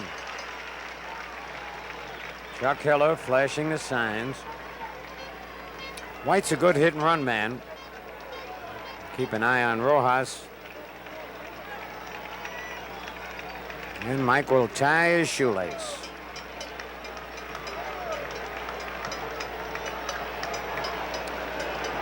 A long season, Frank Mesa, winding down with this ball game. Yes, I'll tell you something, though. The Yankees and the Royals much more fortunate than the Phillies and the Dodgers in that they have had much better weather to play their ball games. That's right. He's going. The hit and run is on. He fouled it off. Rojas will have to come back. There's Cookie.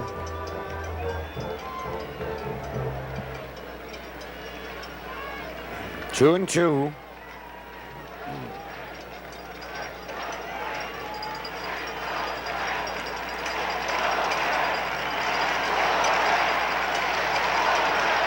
Struck him out.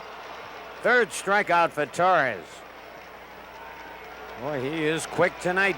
The shortstop, And the hand from Freddie Patek. He's bounced to short, foul to the catcher. He is hitting every game up till this one. Last year and this year.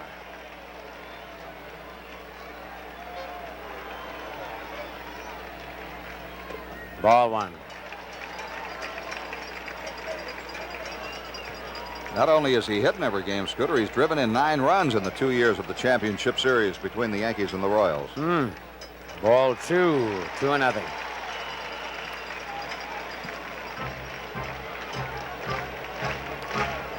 Two men are out. 3-1, the Royals lead. Bottom of the 4th. There goes Cookie. What a jump. Patek takes it. No chance for Munson.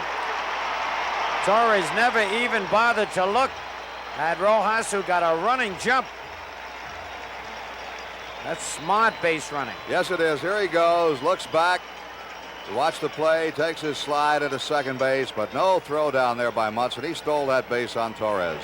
The pitch was a strike. Line of right field. Tough play for Blair. Foul ball. Holy cow, was that close. Woo. Rojas back to second. Torres got to get that slider down. He's been getting it up.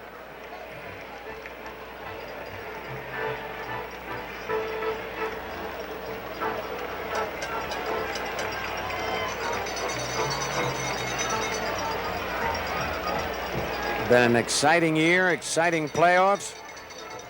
And still the World Series to go.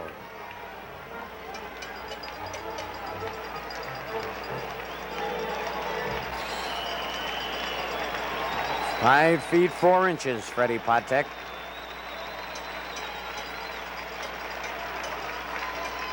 Outside. 3-2.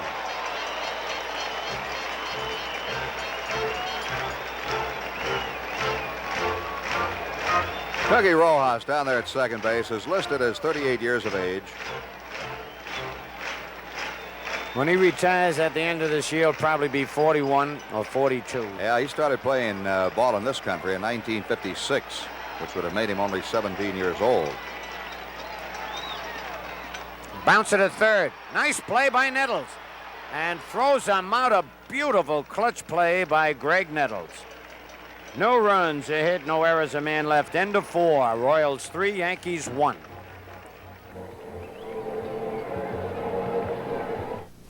We have assembled here a most congenial group brought together by their love for a truly great beer. Right, group? Right. It's light beer from Miller. Right, group? Right. They think the best thing about it is it's less filling. It has 1/3 less calories than their regular beer. Right, group? Right. Wrong. The best thing about it, it tastes great. No, Horny, it's less filling. Says who? Says me. Hey, take it from me. It tastes great. Who are you? You won't think this fight is no joke when you come to and your nose is broke. No wonder you don't get no respect. I tell you, I don't deserve no respect. You still don't know nothing about beer. I thought I threw you out of this sport last year. I feel very strongly both ways. I never argue. Hi, Mickey. Hi, doll. What's a nice guy like you doing in a fight like this? Waiting for you, doll.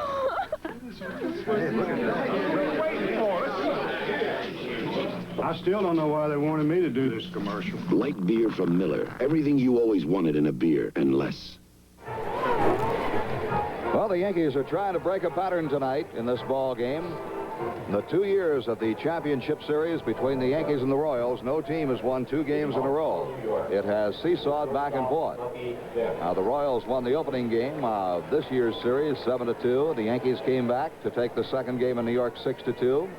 The Royals won the first game out here in Kansas City 6-2.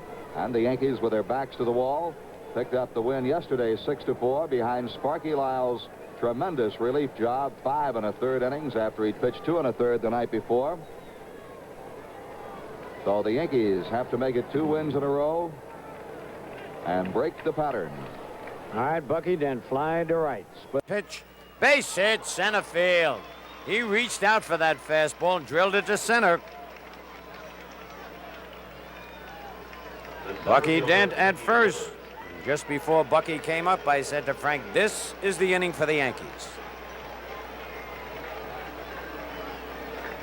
That you did, Scooter. Mickey struck out, then ripped a single to center, stole a base, and scored.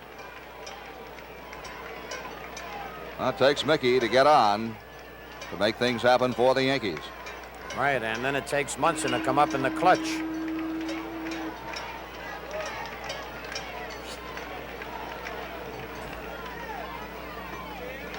Strike one. Mick bluffed a bunt. Usually say man bluffs a bunt, bring the third baseman in. There's Doug Bird up in the bullpen. But Brett can't get in any closer. And they're going to have trouble getting... Oh, if that ball had hit the ground, they'd have never gotten him. And Mickey stepped on Watham's foot.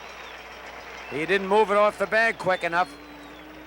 But they both looked at one another, almost let it drop. Then at second. Here's the play again. The pitcher Splitoff has it. Underhand toss to Wathan. Ouch. I'll tell you, Wathan has not played that much first base. John Mayberry normally out there, but Mayberry came up ill during the course of yesterday's game and had to leave and was not able to start tonight. All right, Willie Randolph bounced to short and walked. 3-1, the Royals lead in the top of the 5th. Low ball one.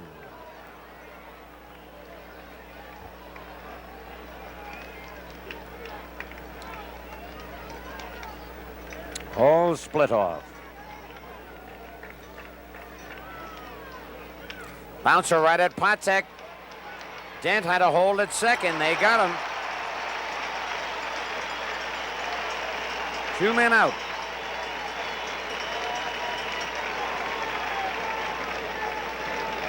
The catcher, Thurman Munson. There he is, the Yankee captain, Thurman Munson.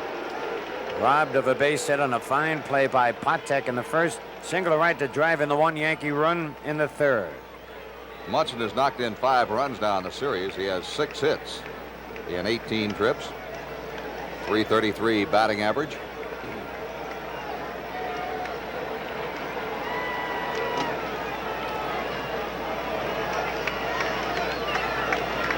Every time Munson comes up, he'll ask the plate umpire, in this case Nick Bremigan, to take a look at the baseball, and that time it will come out of play. Well, Thurman is 1 for 3. And Splitoff didn't like that ball just because he changed it, so he gets another one.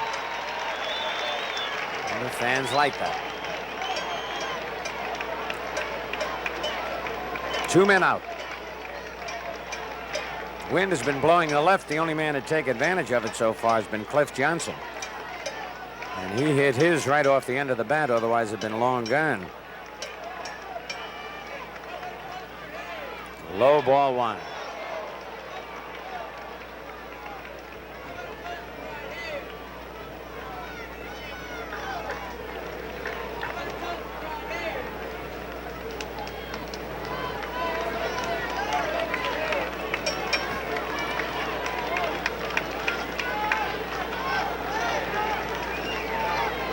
Dent at second.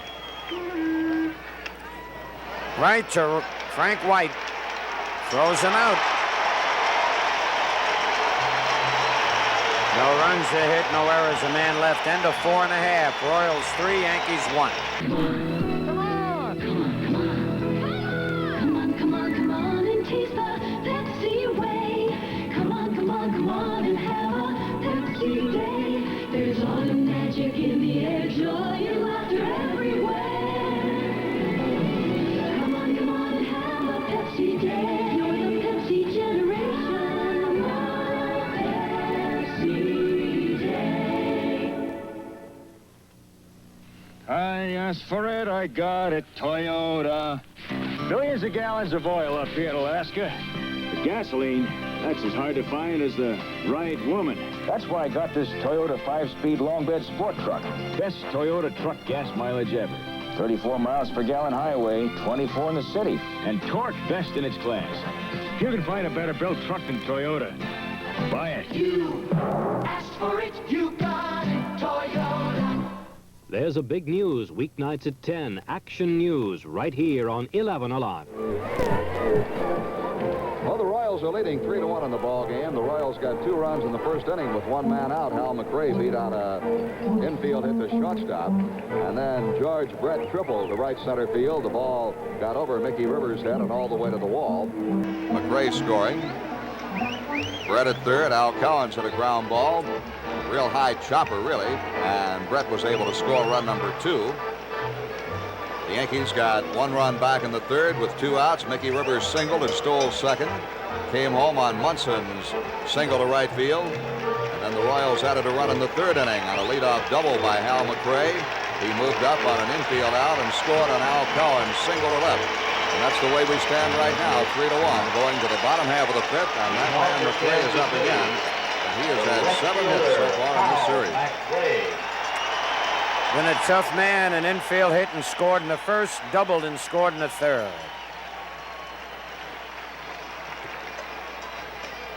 Ball 1.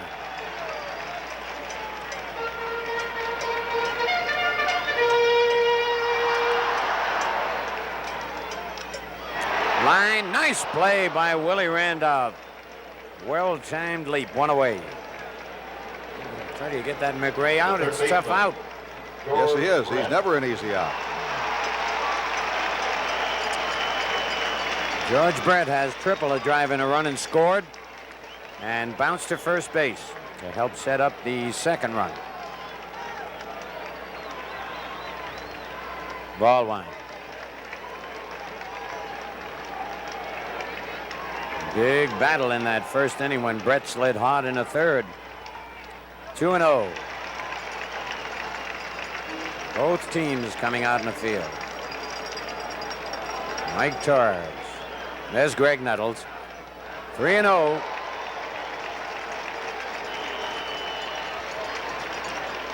Nettles and Brett. They were the ones that got into it. Ball 4. First walk given up by Yankee pitchers in the ball game. The right fielder. Now Al Cowens. Yankees had stopped Cowens after the first game when he got 3 hits. And the first time up in this game, but then he ripped the single to left. He has driven in 2 runs.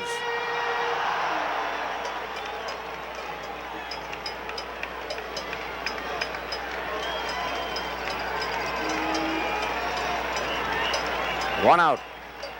There goes Brett. And Munson's throw, they got him. Great throw by Munson. Boy, he has really been throwing in this series, Frank. Yes, he has thrown well. Oh, Brett throwing out. Willie Randolph making the tag down at second base. We'll watch the play again. Munson straightens up. And the perfect throw to Randolph. Willie's got it. Easy tag on Brett coming in. Another angle on it. The pitch was a strike to Cowens. Now it's 1-1.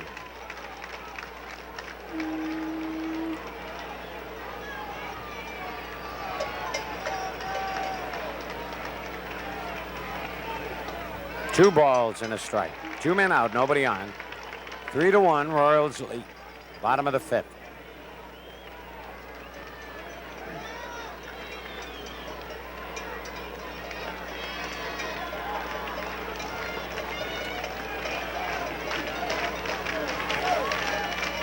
Good slider, 2-2. Looking back, Phil Rizzuto, that was the 3rd man Munson has thrown out stealing in this series. Yeah, you remember the one with the big argument where Dent had Frank White at second. The umpire said he missed him. Right. Foul, he jammed him.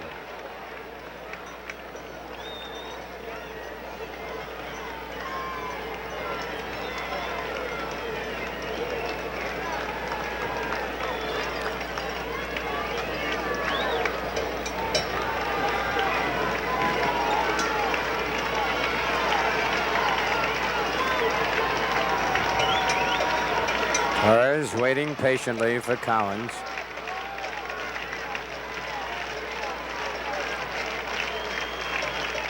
Off the end of the bat. Oh, Willie's got to hurry. Safe, he called him. Holy cow. And Martin is going out there. Chambliss and Torres all over the first base umpire, Bill Deegan. I thought he called that play a little too soon. Cowens can fly, and Billy Martin. Well, I tell you, he's been ripping the umpires the whole series.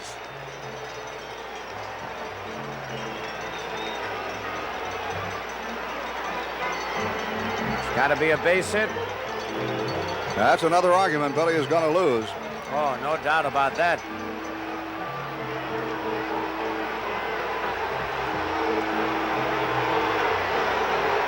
The umpires go a longer ways in playoffs and World Series than they would go during the regular season. By now, Billy would have been gone. They give him a little more time to argue. As long as he watches his language down there and chooses his words carefully, he'll stay in the ball game. Here's the play again. Let's watch it.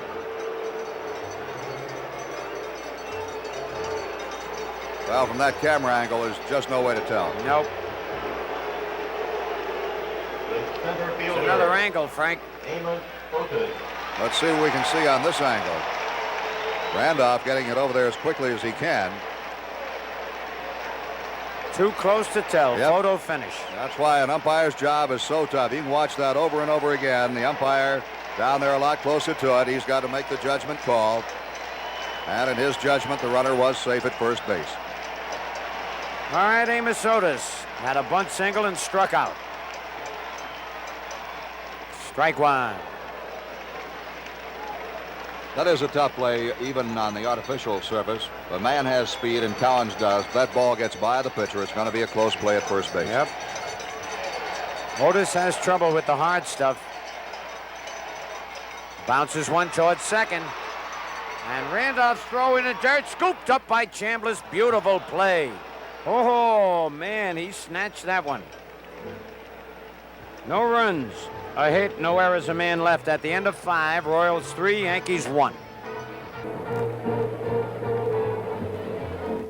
200 million people, no two are quite the same. Each doing things their own way, each plays a different game. And folks who love things their way, well, they come to Burger King. We broil 600 million burgers a year, fresh and hot, one at a time. America loves burgers, and we're America's Burger King. Watch out, New York. Here comes the world's largest Columbus Day Parade, this Monday starting at 11:30 here on 11 Alive.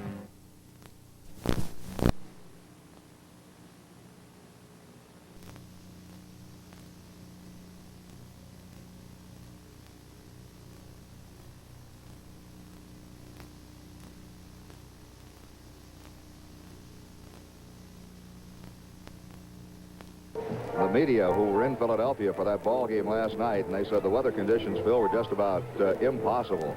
Oh, I tell you, and to have that many people there, the largest crowd ever to witness a sporting event in the state of Pennsylvania, really speaks well for baseball. Yes, it does. It speaks very well for baseball. Unfortunately, because of the weather, a lot of those people left before the ball game was over. Long about the 6th inning, I was told there were some 20,000 empty seats around Veterans Stadium. Well, you know, they had the same type of weather today, and they're watching the Giants and the Eagles play football at Giants Stadium in the Meadowlands. We're waiting for NBC to finish their long commercial.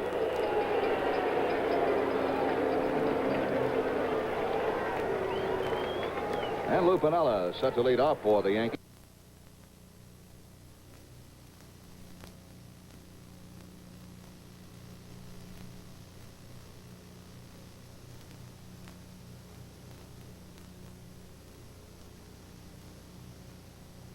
Is out there in left field. He is doubled and bounced to third. We're in the top of the 6th, and the Royals lead 3-1. Oh, what a cut. Foul tipped it, strike one. You won't often see Piniella take that big a rip at a pitch, but sometimes he'll make up his mind on the first pitch. He's going to go all the way with it. Then he'll shorten up on the swing. Old Splitter's been in there all the way.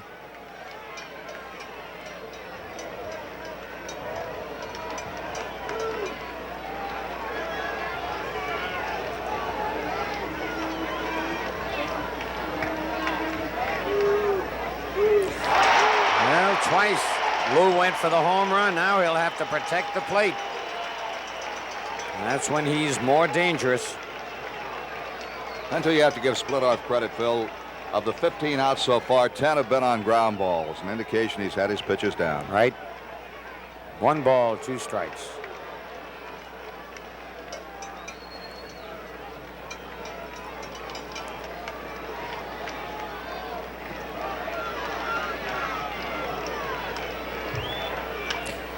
Fly ball, right field, but Cowens will get it. 1 away.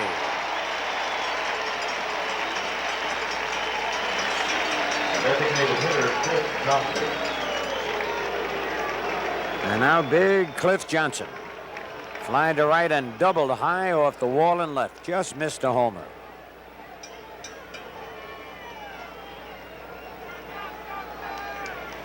Remember, the Yankees have Reggie Jackson on the bench tonight, but he's available for pinch hitting duties.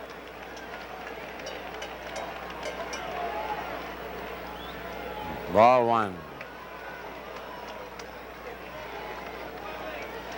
Keep in mind that of the relief corps for Kansas City, Mingori is the only steady left-hander. Uh-huh. 2 balls, no strikes. course, there's Larry Gore, Andy Hassler, but of those who have done the better jobs in relief, the right-handers Bird and Littell.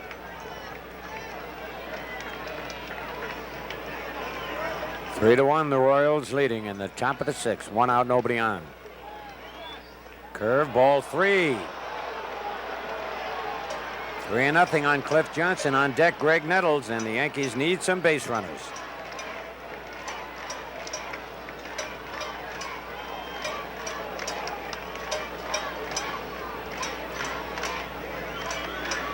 Ball 4, and Johnson is on. And that's the second walk given up by Splitoff. And now Nettles, who bounced to second and popped to third.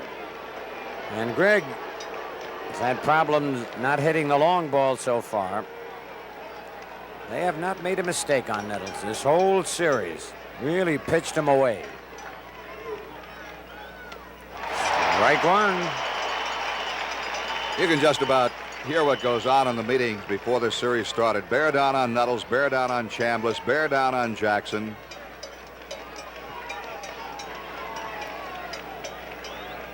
One on one. Of course, you bear down on everybody, but as you said, they've been pitching the left-hand power hitters on the Yankees particularly careful. Something got loose out in right field from the stands. That's why time was called.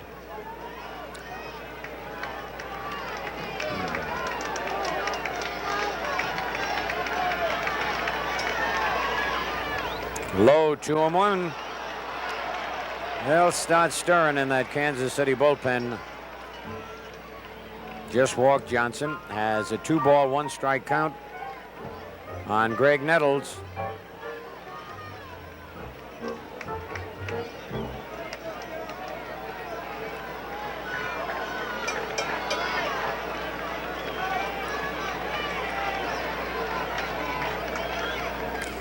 He got him with an off-speed pitch there. 2-2.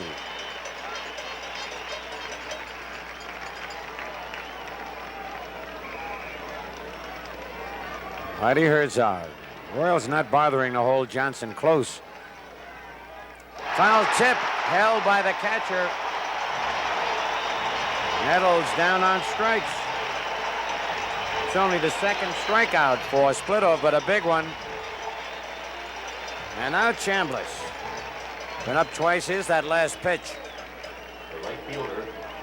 Correction. Just a foul tip right into the mitt. Pitch seemed to be moving away from Nettles. Yep. All right, Chambliss twice has bounced to short.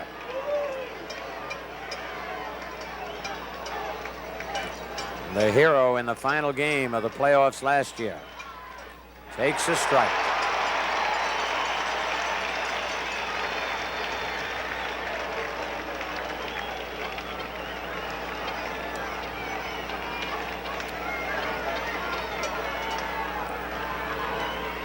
One on one.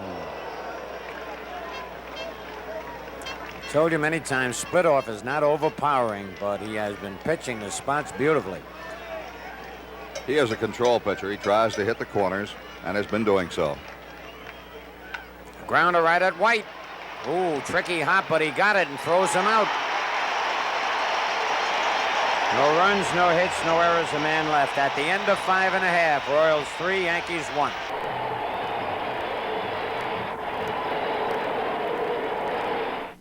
When you farm your own land, the work never ends. But you do it. Well, we'll move to the bottom half of the 6th inning. John Wathan would be due to lead off for the Kansas City Royals, but Whitey Herzog is going to his bench for Pete Lecoq, a left-hand batter. Over the course of the season, Lecoq hit .303 with 3 home runs and 29 runs batted in.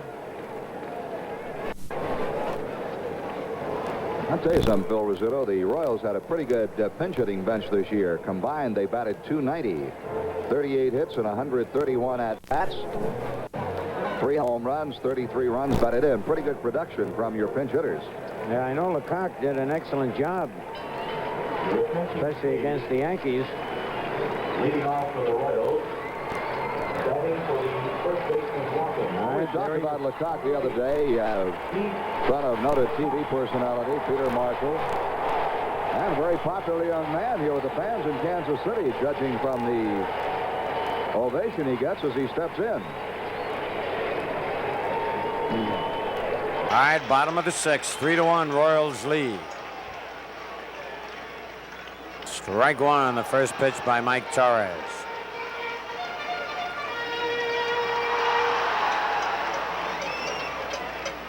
Low 1-1. All three Royal runs have been charged to Ron Guidry.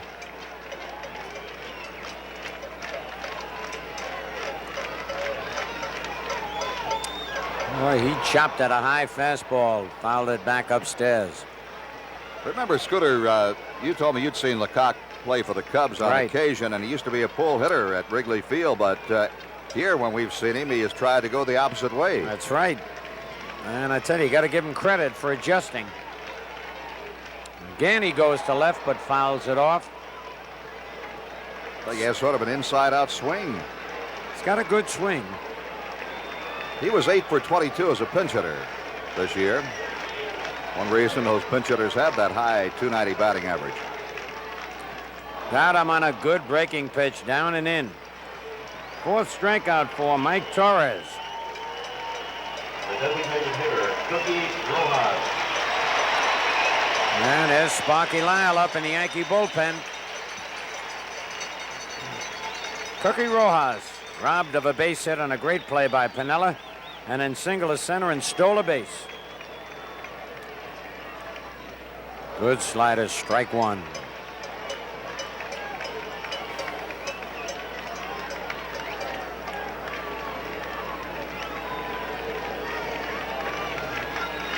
Low 1-1.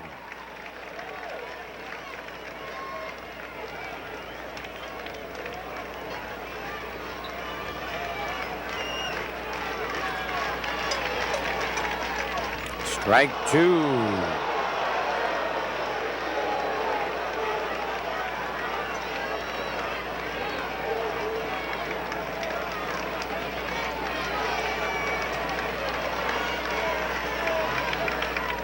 Bounce it to short.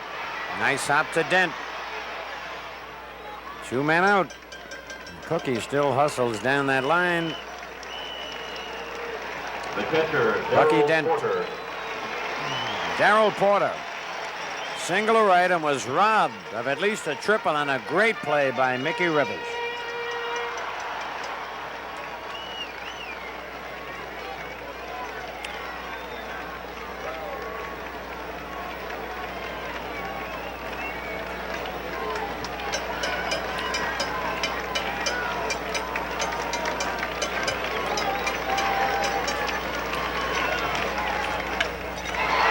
To left center. Piniella, though, has got a beat on it and makes the catch backing up. Well, Frank Messer, been a pleasure working with you again. Frank will take over and carry you through the rest of this ball game, and I'll see Frank after the game. Okay, Phil Rizzuto. 4-1 to 1-3-3. Brings the 5 games total to 234-713. 234-713. You know, Tyler, I demand performance. Out of a horse? No, out of a car. You asked for it. The Toyota Celica GT Liftback. Team up with the 95 horses in Toyota's superbly designed 2.2-liter engine.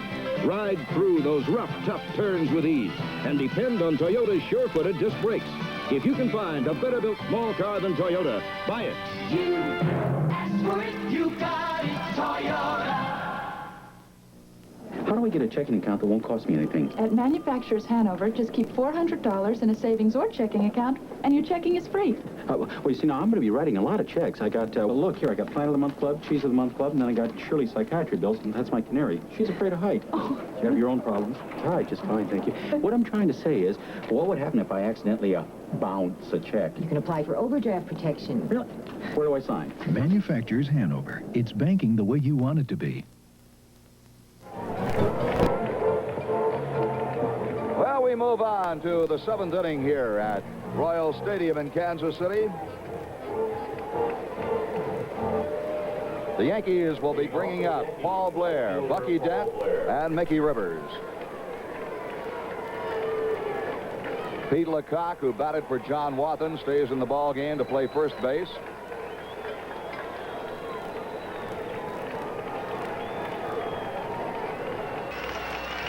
And the Royals with 3 runs on 8 hits, no errors. The Yankees 1 run, 5 hits, and no errors. Paul Blair has gone 0 for 2. Grounding out to third, popping up to the second baseman. And split off, ready to work. Blair takes a strike. Pete Lecoq remains in the game to play first base.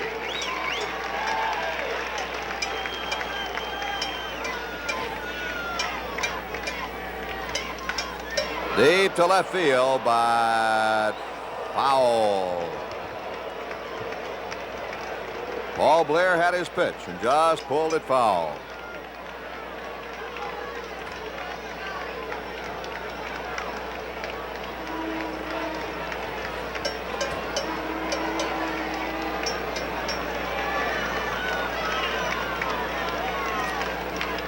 Splitoff started to work. Thought better of it. Now Blair steps out.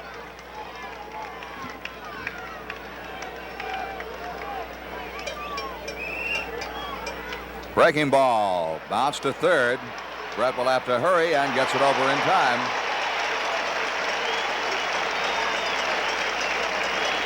One away here in the top half of the 7th. The shortstop, Bucky Dent. That is the 12th ground ball induced by pitcher Paul Splitoff.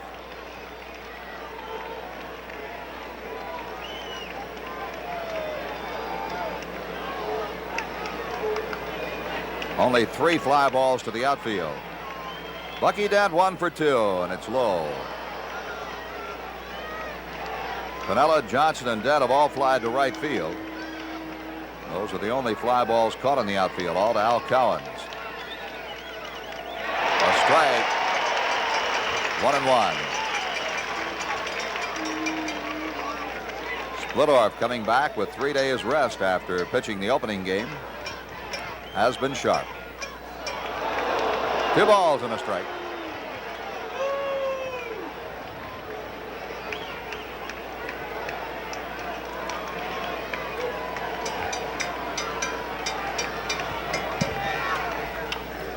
In the air to right field, Cowan should have it. 2 outs in the 7th.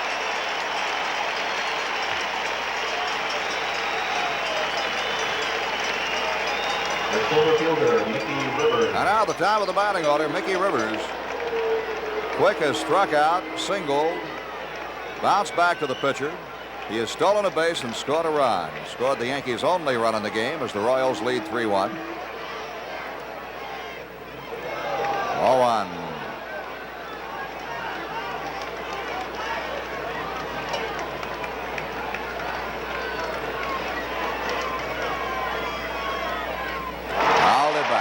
Had a big rip and a high pitch. Mickey can drive that high pitch, Frank. He sort of slashes on the low pitch. When he gets the ball up a little bit, he swings the bat a lot quicker and gets out in front a lot better. Okay, Bill White.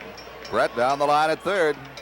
And he fouls it into the crowd for strike 2. That'll let Brett back up defensively. I was talking about Splitoff, Bill White. We'll watch him, see if he starts coming up with his pitches. So far, he's had the Yankees hitting just about everything on the ground. Well, Phil just mentioned he thinks Splitoff is throwing harder now than he threw earlier. Frank White gets rid of it quickly to the top, and the Yankees are retired in the top half of the 7th in order. At the end of 6.5, the score is Kansas City 3 and the Yankees 1.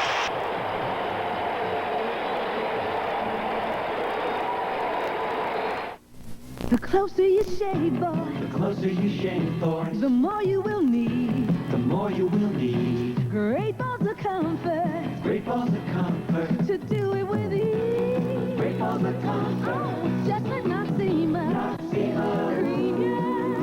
Great balls of comfort to you. The closer you shave, the more you need soothing, medicated Noxema. Great balls of comfort to you. Woo! Panasonic invites you to take a picture of a voice with a Panasonic cassette tape recorder. Things was a lot different than it is now. All with built-in mics. some with built-in radios. There are pocket models. Should last another 50 years. And even some that record in stereo. Say something. Come on, speak something. So take a picture of a voice with Panasonic. Say something, bark. There's a big news weeknights at 10. Action News right here on 11 Alive. You know, through all this, Frank Messer, of course, the Royals lead this ball game 3-1, but so far, Mike Torres making his first relief appearance since back in August of 1974 when he was pitching with Montreal against Atlanta, has done a pretty good job coming out of the bullpen. Yes, Bill White, he really has. He gave every indication. I think when he came in the third inning, he struck out Otis and Wathan. And it looked like right then he was giving indication he was pitching well. So it's his job to just hold them where they are, and nothing he can do about getting the runs in. The Yankees are going to have to take that in another department, but if Torres can hold them, the Yankees have 2 more at-bats against Splittorff and the Royals. Frank White leads off. He has flied deep to left and struck out.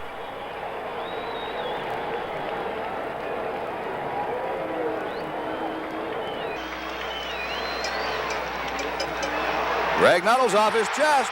Can he get him? Good recovery. He got him.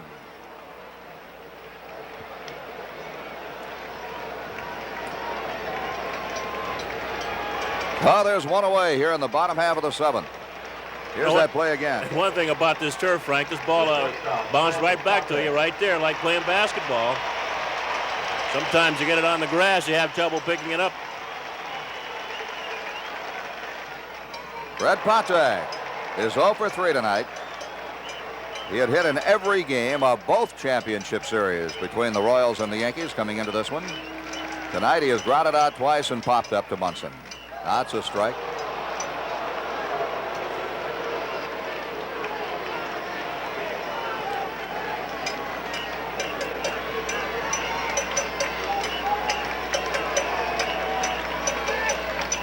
In the outer right field, Blair going back, and he's got it. Blair got a good jump on the ball. Thomas Cottontail, call the 2 outs. operator, please. Hal McRae, the batter. He's had 2 for 3 tonight. The one time the Yankees got him, he was a tough out, a line drive. Willie Randolph grabbed and a leaping catch. Prior to that, he had beaten out an infield hit and doubled. He has scored twice.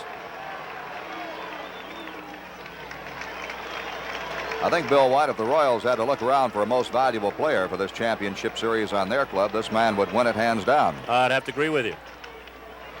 And it's another base hit for McRae. Let's see if he tries for 2. He's going for 2. And he's going to be out easily at second base. Lucky Dent had the ball from Padala waiting for him. And McRae is tagged out easily to retire the side. At the end of 7, the score. The Royals 3, the Yankees 1. You want to follow the American League Championship Series closely by purchasing a special championship.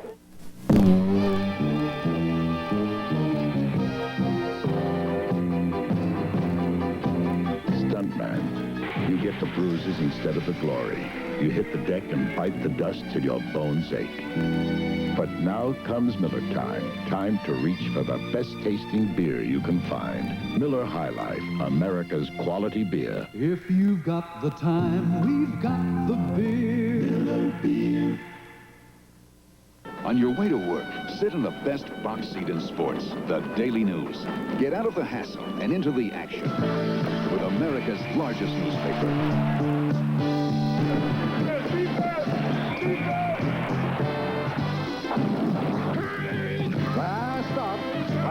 The way the Daily News covers a game, you'll feel like you're in the game. Relax and take a break with the New York Daily News.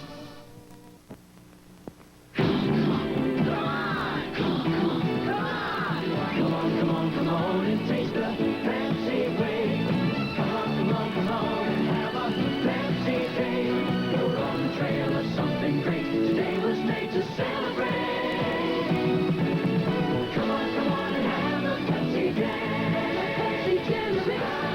Have a fancy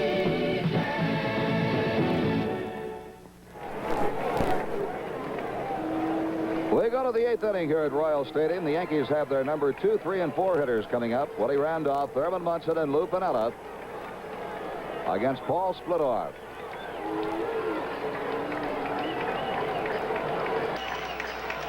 It's the last slide going into second base, Frank, by Hal McRae. Randolph takes the strike. I tell you, Lou Piniella was getting all over Hal McRae for challenging his arm the way he did. Piniella has the last laugh. He got him, yep. And that's going to be a base hit for Randolph, so the Yankees get the leadoff man on.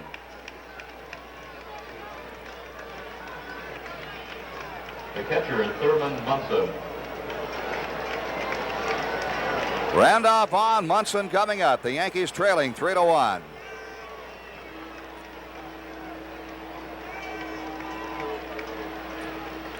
Whitey Herzog's coming out, Frank. I don't know if Herzog is going to allow Splittorff to pitch to Munson or not. He's got a couple of guys getting loose in his bullpen. As you watch Whitey Herzog come out, the way he's walking out, I would think that he is not going to take him out, but you can never tell. Managers do strange things in these situations. There's Doug Bird on your left as you look, and the left-hander is Steve Mingori. Well, you never know what they might have talked about on the bench while the Royals were batting. Splittorff pitching with 3 days rest, and that's going to be all for him. Billy Martin over in the Yankee dugout. But Splittorff, it may have been decided on the bench that if the first man got on, he'd come out of the ball game. He gets quite an ovation as he comes off the field, Bill. Yes, he does, Frank. He's pitched a pretty good ball game, giving up just 1 run on 6 base hits. And we mentioned earlier, as he tips his hat to the fans here, we mentioned earlier that he was starting with 3 days rest. Ron Guidry starting with 2 days rest. And even with the average 4 or 5 days rest, Splittorff normally does not finish what he starts. So we expected him to come out of the ball game at some point. We'll be back with more baseball right after this. Attention, please. Now pitching for Kansas City, number 29, Doug Bird.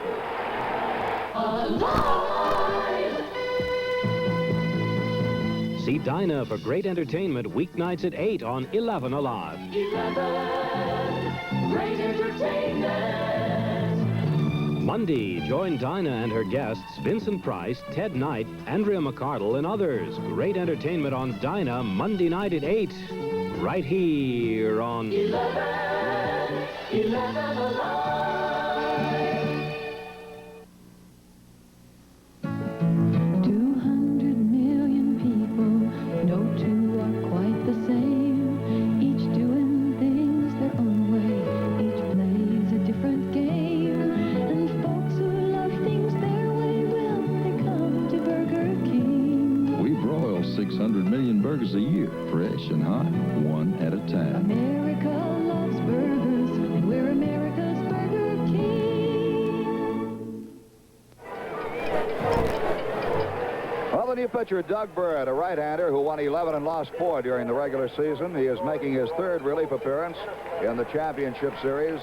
He relieved Splittorff in the first game, preserved the victory.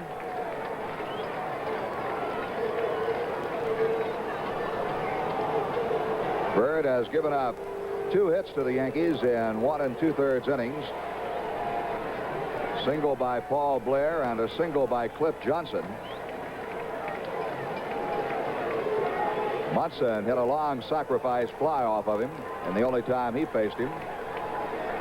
Well, Thurman up there with Randolph on, and a ball is low.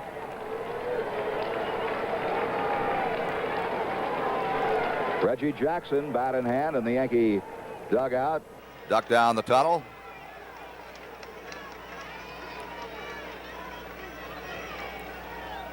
Had him going on a breaking ball. It's 1-1. What do you think, Bill White, if Munson gets on, that you'd see Jackson bat for Piniella, or would they hold him down for Johnson? I tell you, Frank, the way Pinella's been hitting the ball game this series, you would think they'd let him bat, although you don't know. You figure if he does use Jackson, Herzog might counter with Mingori, who's still warming up out there. 1 and 2 strikes. The Royals are leading 3-1. We're in the 8th inning. Randolph's leadoff single, the Yankees' 6th hit in the ballgame. And he struck him out. Fastball jammed him and struck him out.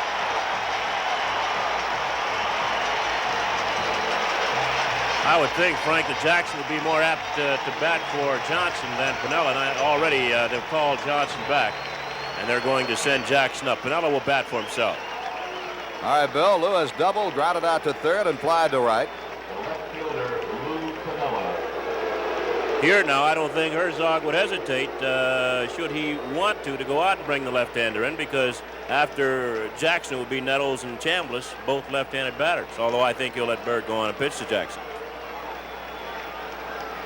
All right, if you wanted to write a script, you'd say a base hit for Piniella to put 2-man on and bring Jackson up as the potential go-ahead run and hope that he can get his first one of the series. Whoop. Going after Randolph.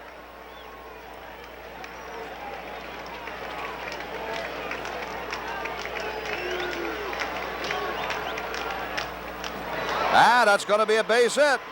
Randolph on his way to third. Otis throws into second base to hold Piniella at first, and the Yankees have runners on the corners. You know, the way Lou came out here with great intensity, Frank, I think of all the Yankees, even Munson, Piniella probably wants to win this ball game probably more than any of them. He really came out fighting. He came out of the dugout the other day and said, Royals were taking batting practice. What are you singles hitters doing out there? He really challenged them from the start. All right, here's Reggie. Your attention, please.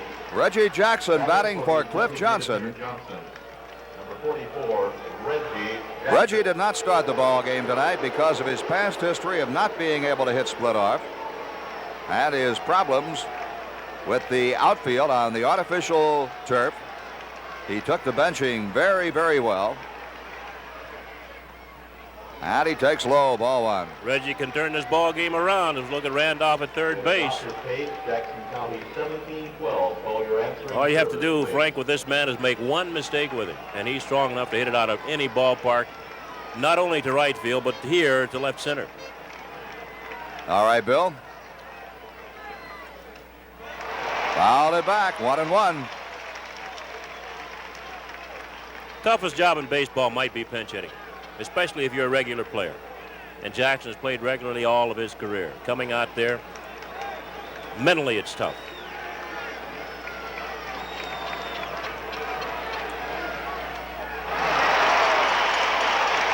Ball and 2 strikes.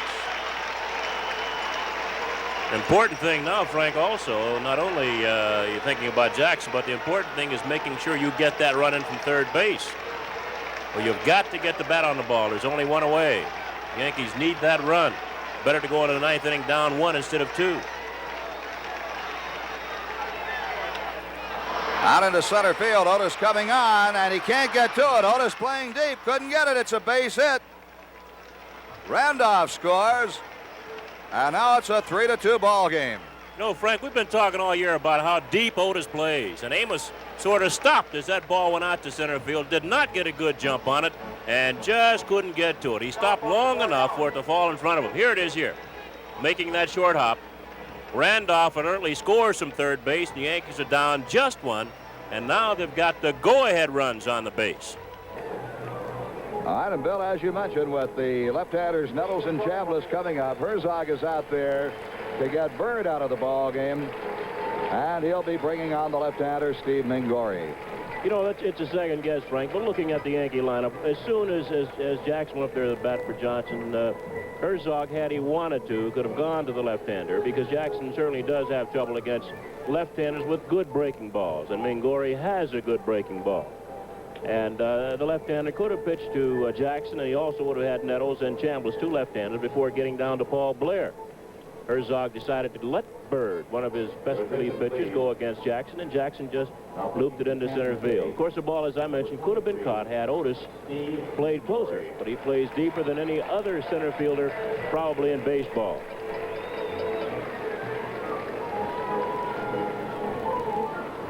Mingori is making his 3rd appearance.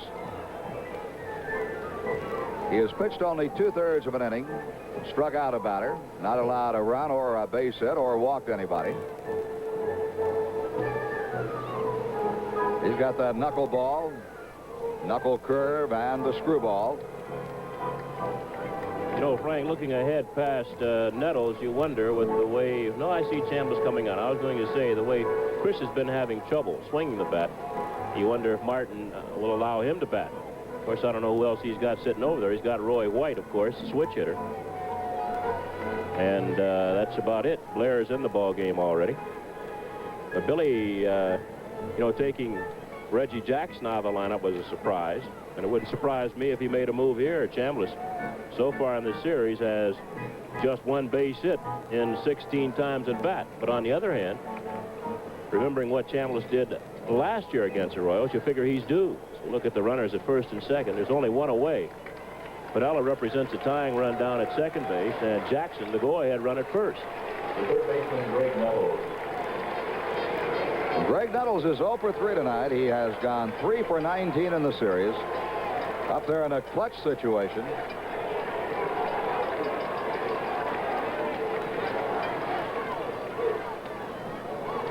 Breaking ball almost hit him. That could have been that knuckle curve. Nettles didn't try too hard to get out of the way of that ball either. Been a good play if he gets it on the shoulder to load those bases up and send the go-ahead run down to second. Popped it up, but I think that's going to be out of play and will be in the seats. 1 ball, 1 strike. Gets a little tight late innings. 1-run difference in this ball game. Everybody feels the pressure.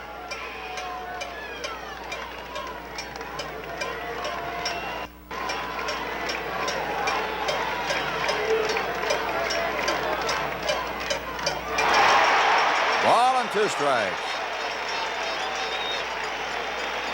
Good slide arm slider by Mingori. Looked like a fastball, but slid over. Take a look at skipper Billy Martin in the Yankee dugout. Mingori, normally you look for that knuckle curve or that screwball from him. And Nettles a little surprised at the slider. Right field, Collins is going back, and he's got it. Runners do not tag, they hold, and there are 2 down.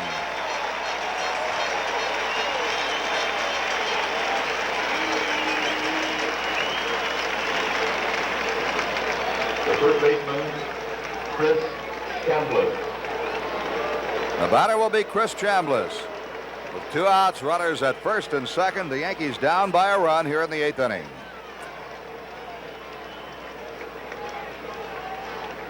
Big thing here with Mingori and Chambliss, Frank, is I don't think Mingori can throw a fastball by Chris. Chris has been swinging just a little late, but it's been on the good fastball. Now, if Mingori hangs that curve or doesn't throw a fastball with a lot of velocity, Chris can jump on it. Sidearm and smothered by White. Goes to second. They've got Jackson. An outstanding play by Frank White. Reggie Jackson arguing that he was safe. Patek is knocked down by Reggie at second base. And the Yankees are retired here in the 8th inning. An outstanding play by Frank White. Reggie went in hard, trying to get the bag. Patek was knocked out. At the end of 7.5, the score, the Royals 3 and the Yankees 2.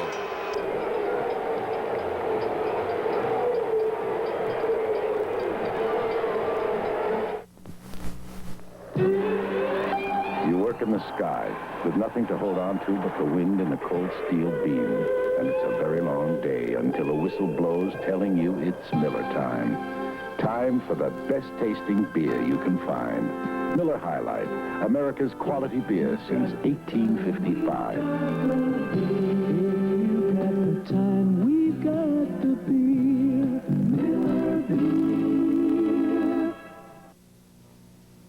Did you know that now you can get Visa from Manufacturers Hanover? And if you play your cards right and get both Visa and MasterCharge from us, you can pay less interest than if you got them anywhere else. And our deal beats Citibank, Chemical, Chase, and Bankers Trust. If you're at least 18 and qualify, you can get both cards from us and save. Stop in at one of our 200 branches for an application. or just call 246-0900. Manufacturers Hanover. It's banking the way you want it to be. Well, that might be the play of the series, Frank Messer. We watch it again. Frank White diving to his right, making some kind of play, getting the ball to Patek, and I think Jackson said that Patek was straddle the bag, and he was straddle the bag. He did not have his foot on the bag for the force out. Let's watch it again. Here's a play after White gets up. Jackson is saying that Patek is straddle the bag. Now the question is whether or not Patek got that ball down there in time enough to get Jackson. Of course, Reggie spiked Patek, and that was the reason Patek was down. We thought it might be a knee, and certainly very glad that it is not a knee for Freddie Patek.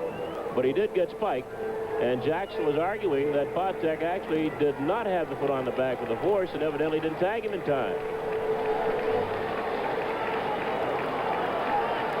Your attention, please. Dr. 938 reports to the Well, Patek was assisted to the dugout.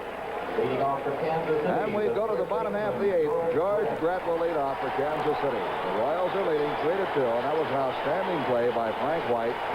What appeared to be a sure base hit. Torres comes low and in to Brett.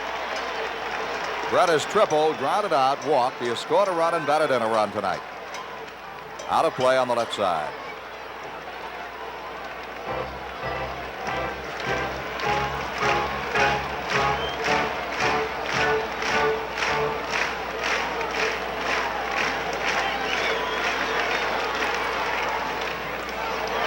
Bucky Dent gets a nice hop.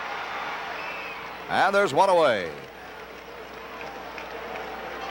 In case the fans looking ahead, Frank Mess, it'll be Paul Blair, Bucky Dent, and Mickey Rivers against Steve Mingori in the ninth inning for the Yankees.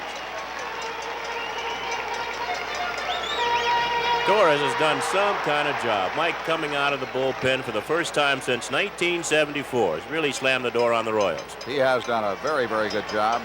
Struck out 4, walked 1, allowed only 3 hits. All the runs have been scored before he came into the ball game. Torres will work to Al Collins, the right fielder. Collins is 2 for 3. Collins got an infield hit on Chopper in the 5th inning. Reggie Jackson over in the Yankee dugout alongside manager Billy Martin. Got the corner. It's 1-1.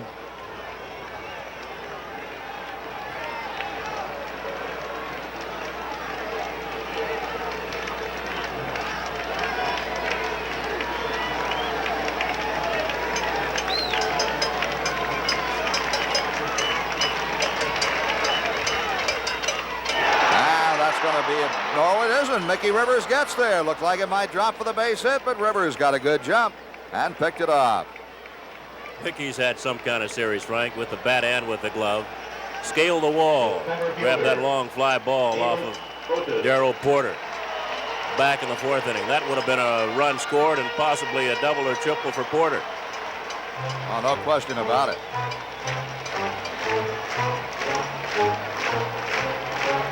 You had to like the way Mickey went back on that ball, jumped for it at the wall, kicked off the wall with his foot, held on to it.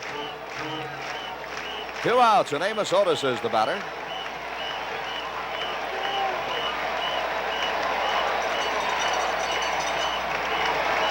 Otis is 1 for 3. Bunted for a base hit in the 1st inning, struck out in the 3rd, thrown out on a fine play by Randolph and Chambliss in the 5th.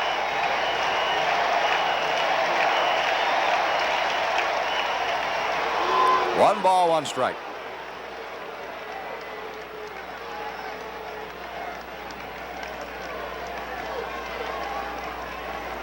They're working on Patek over there in the Kansas City Royals dugout.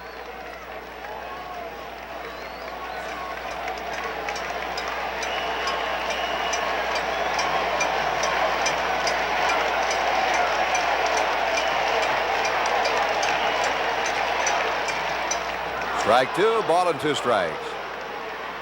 These fans are chanting AO, Frank, but I don't know if they realize that AO does not do well against MT. AO being Amos Otis and MT being Mike Torres. 2 balls and 2 strikes.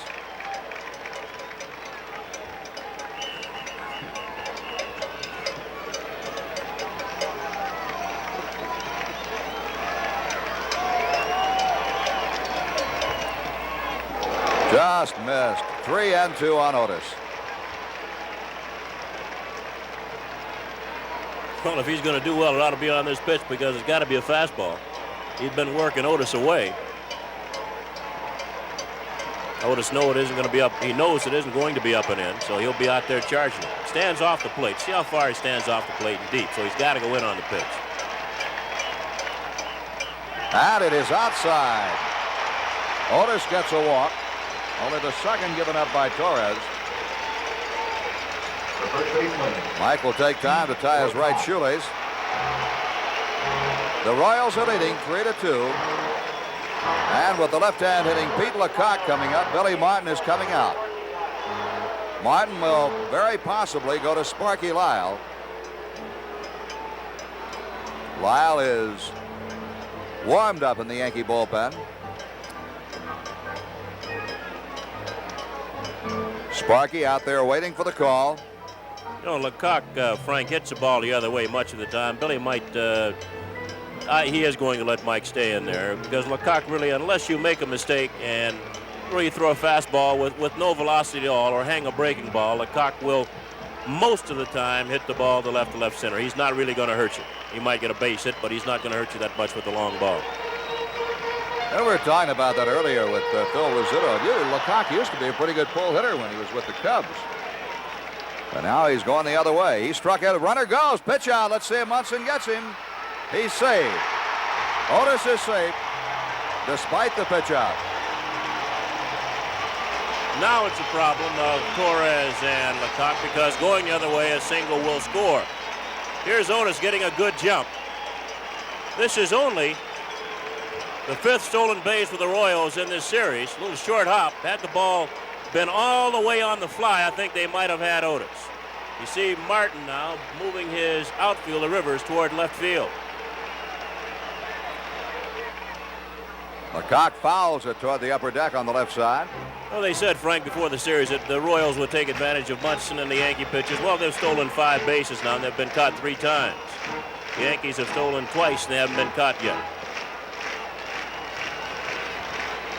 Ellie Howard on the CB. 2 balls and a strike to Lecoq. Amos Otis at second base after a walk and a stolen base. 2 out.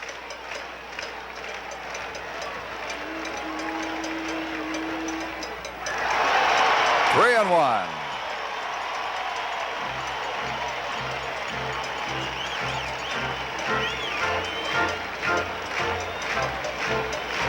Potek seems to be all right as you saw him walking down by the bench in the dugout.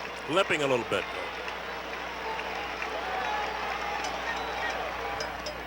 Strike 2. 3-2 on Lecoq.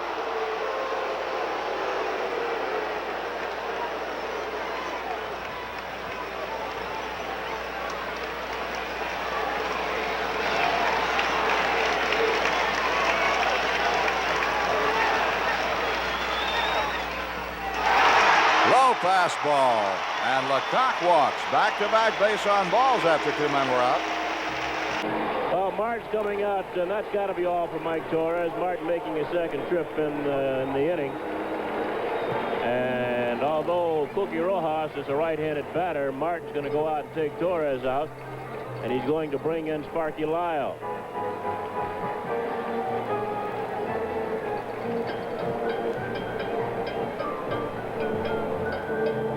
Here comes Lyle. Lyle disdains the use of the auto or the golf cart provided by the Royals. He's going to walk in. So Torres leaves, and he's pitched some great baseball since coming on in relief. Back in the 3rd inning, Frank, you mentioned his stats, and they're simply great. Mike coming out of the bullpen for the first time since 1974 after being knocked out in the opener here against Denny Leonard. Of course, you know, the way Leonard pitched that opener here, nobody was going to beat him. But Torres coming in here doing some kind of a job out of the bullpen. He did. He gave the Yankees a strong 5 1/3 innings. Allowed 3 hits. He walked 3. 2 of those walks here in the 8th inning. He struck out 4 men. Your attention, please. A couple of balls well hit off of them that were caught.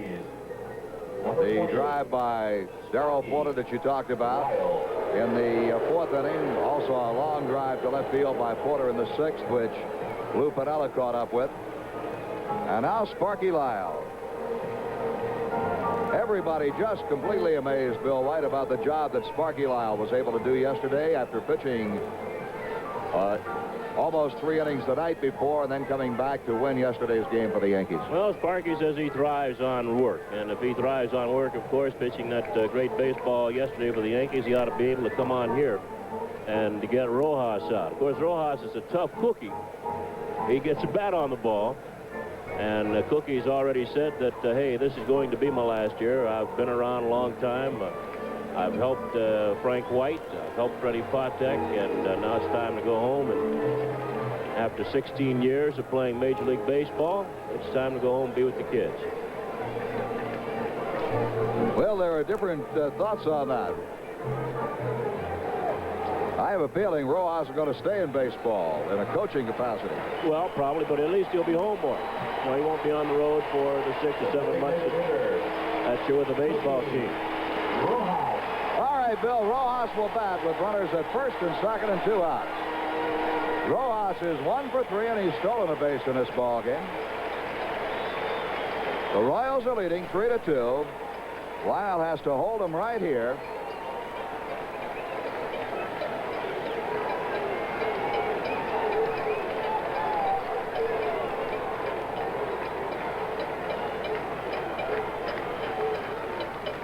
Foul ball.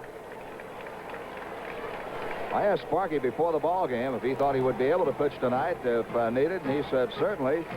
That there was no soreness, no stiffness, despite pitching a long game yesterday and night before.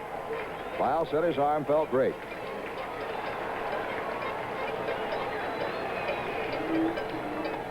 He's up high, 1-1.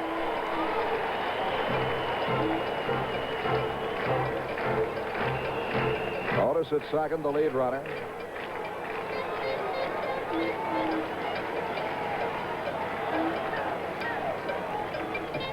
Foul back, a ball and 2 strikes. Whitey Herzog, the Kansas City manager. He and Billy Martineau. The whole season boils down to this one ball game. The winner of this game tonight will go on to play the Dodgers in the World Series. For the loser of the ball game, it's all over until next year. I think Yankee fans have got to be happy with their ball club, Frank, no matter what happens here. They've fought back all year. They've overcome a lot of things. 1-2 pitch. He struck him out to retire the side. Lyle comes in to fan Rojas, and we'll go to the top half of the 9th inning. The score at the end of 8, the Royals 3 and the Yankees 2.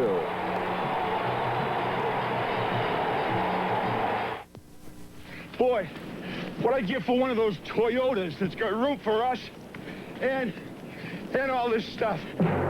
You asked for it. The Toyota Corolla Liftback. Go ahead, load her up. It's built with plenty of room for people and things. Then take it just about anywhere because Toyotas can take it. They're built tough and they're built dependable. In fact, if you can find a better built small car than Toyota, buy it. You asked for it, you got it, Toyota. Well, the crowd here rising, Frank, as I believe, and we're going to look at that car. I think it's going to be Denny Leonard coming on to pitch the 9th inning for the Kansas City Royals. Of course, Patek's still in the ball game at shortstop. They've delivered, yep, it is going to be Denny Leonard. Patek is still in the ball game, and Leonard just bounced out of the Kansas City Royal dugout, and it'll be his job to try to hold the Yankees here in the 9th inning. The Yankees have Blair and Dent, both right-handed batters, and Mickey Rivers, a left-hander, due up. And the Yankees also have Roy White on that bench, Frank Messer. Well, I'll tell you, talk about Roy White on the bench. When Leonard pitched the ball game, the first game out here in Kansas City, and won it, Roy White had 2 hits off of him and 4 trips. And Roy White just came off the bench, and I believe he's going to bat for Paul Blair, either Paul Blair or Bucky Dent. Blair's still up there, so they might allow Blair to bat against Leonard and then use White for Bucky Dent. Blair and White standing in the on-deck circle, and that's what's going to happen as we look at Denny Leonard get loose. It'll be Blair, then Roy White, And then Mickey Rivers for the Yankees as we look at Whitey Herzog. Yankees are down just a run. Strange things can happen in baseball. Just go out and play it best you can, and when it's over, either go home with the money or you go home and wait till next year. And win or lose, you can only look at yourself and say, I did the best job I could. Billy Martin. That man does not like to lose. All right, Dennis Leonard, who beat the Yankees 6-2 in the first game here in Kansas City. He allowed only 4 hits. He walked only 1 man. He struck out 4 in the ball game. Ready to pitch to Paul Blair. Blair tonight is 0 for 3. And here we go to the 9th inning. Down low, ball 1.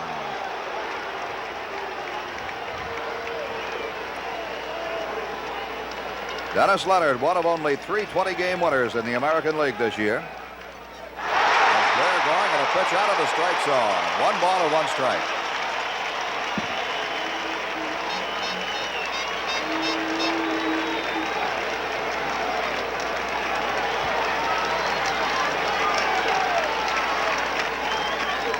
Fouled it back. A ball and 2 strikes.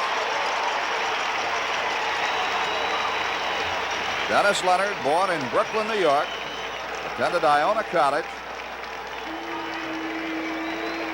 He won 20, he lost 12 during the regular season. He made 1 relief appearance during the season and picked up a save in that ball game. They have just moved the center fielder Otis straight away. Blair pops up outside of first. See if Lecoq has a play. No, he will not. Blair is still alive.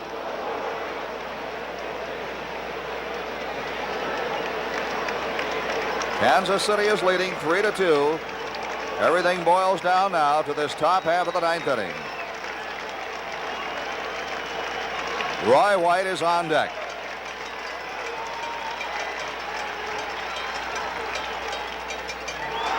It's a ball. 2-2. Looked like that hard slider from Leonard, missing just low and away.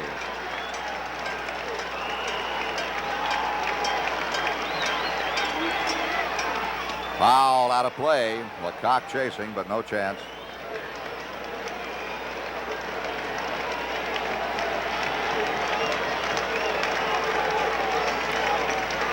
Talking to Art Fowler, one of the Yankee pitching coaches, before the ball game.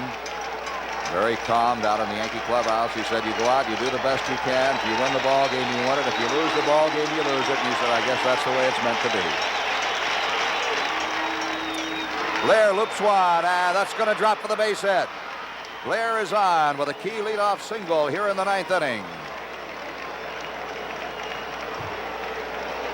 Well, Paul Blair coming through. Now we're going to have a discussion over halfway between the home plate and third base. Dick Hauser and Roy White had a quick discussion.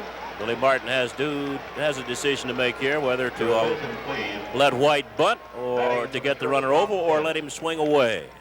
Normally you play to win at home and play to tie, or you play to tie at home and win on the road. But this is a little bit different situation. All right, Bill, we'll see how it goes. Roy White, as we said, doubled twice off Leonard in that ball game the other night. Roy doubled to left field. He was thrown out trying to stretch it into a triple, and he also doubled to right field and came in to score a run. What the Yankees want to do here, Frank, is get down into Munson and Piniella and Reggie Jackson if they can. Of course, when we say they want to play to win on the road, that means swing the bat.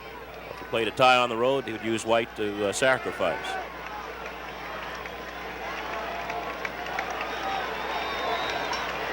Mickey Rivers, remember, is the on-deck hitter. Brett is looking for the bunt down the line at third base. Roy is going to swing away. Mark Littell has joined Gura in the Royals bullpen. Littell and Gura. Royals bullpen is up again. Right-hander Mark Littell, left-hander Larry Gura. 1 ball and no strikes on Roy White. Leonard goes after Blair, trying to shorten up his lead. There's artificial surface. You try to get a little extra lead, but don't get caught. You do not want to get picked off in this situation. No way.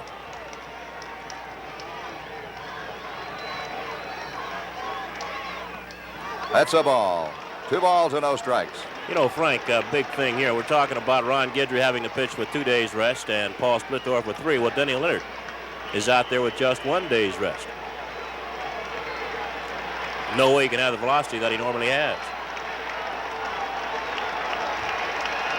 There's Blair at first base. Gets as big a lead as he can.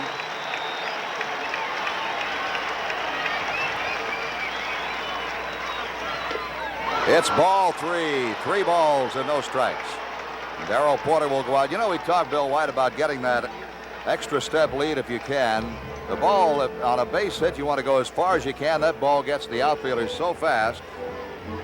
While you're talking, Frank, Mickey Rivers went back to the Yankee dugout and said Martin had something to say to him. I think Mickey just went back for a drink. He's not nervous. All right, Bill, 3-0 to Roy White. He takes a strike, 3-1. The Royals are leading 3-2. It's the top of the ninth. Blair at first base. Nobody out.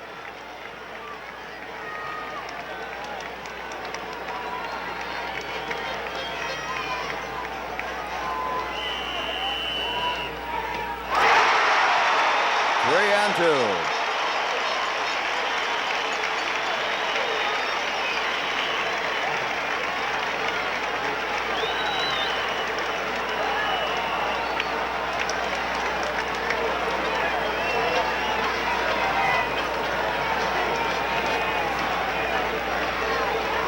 Blair is going. White fouled it back. Yankees gambling, running Blair.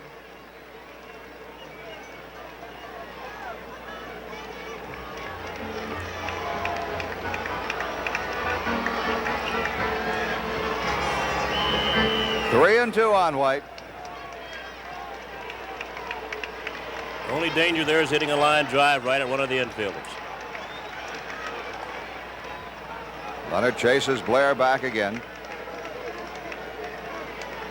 Of course, moving Blair keeps you out of the double play, and it makes one of those infielders move, either the shortstop Patek or the second baseman Frank White. Got to be a hole either on the left side of second or the right side of second. Blair's going, and White fouled it back. Patek moving in to cover second base. This is brinkmanship. A lot of guys will play this thing safe. They let Blair stay there at first base and see what White does. Martin going all out. He's gambling. Gambling. You're saying this is a fake? It has to be. Part of this picture was taken on the first night, and part of it was taken on the second. Right-hander against a left-handed pitcher. Well, I want you to find out.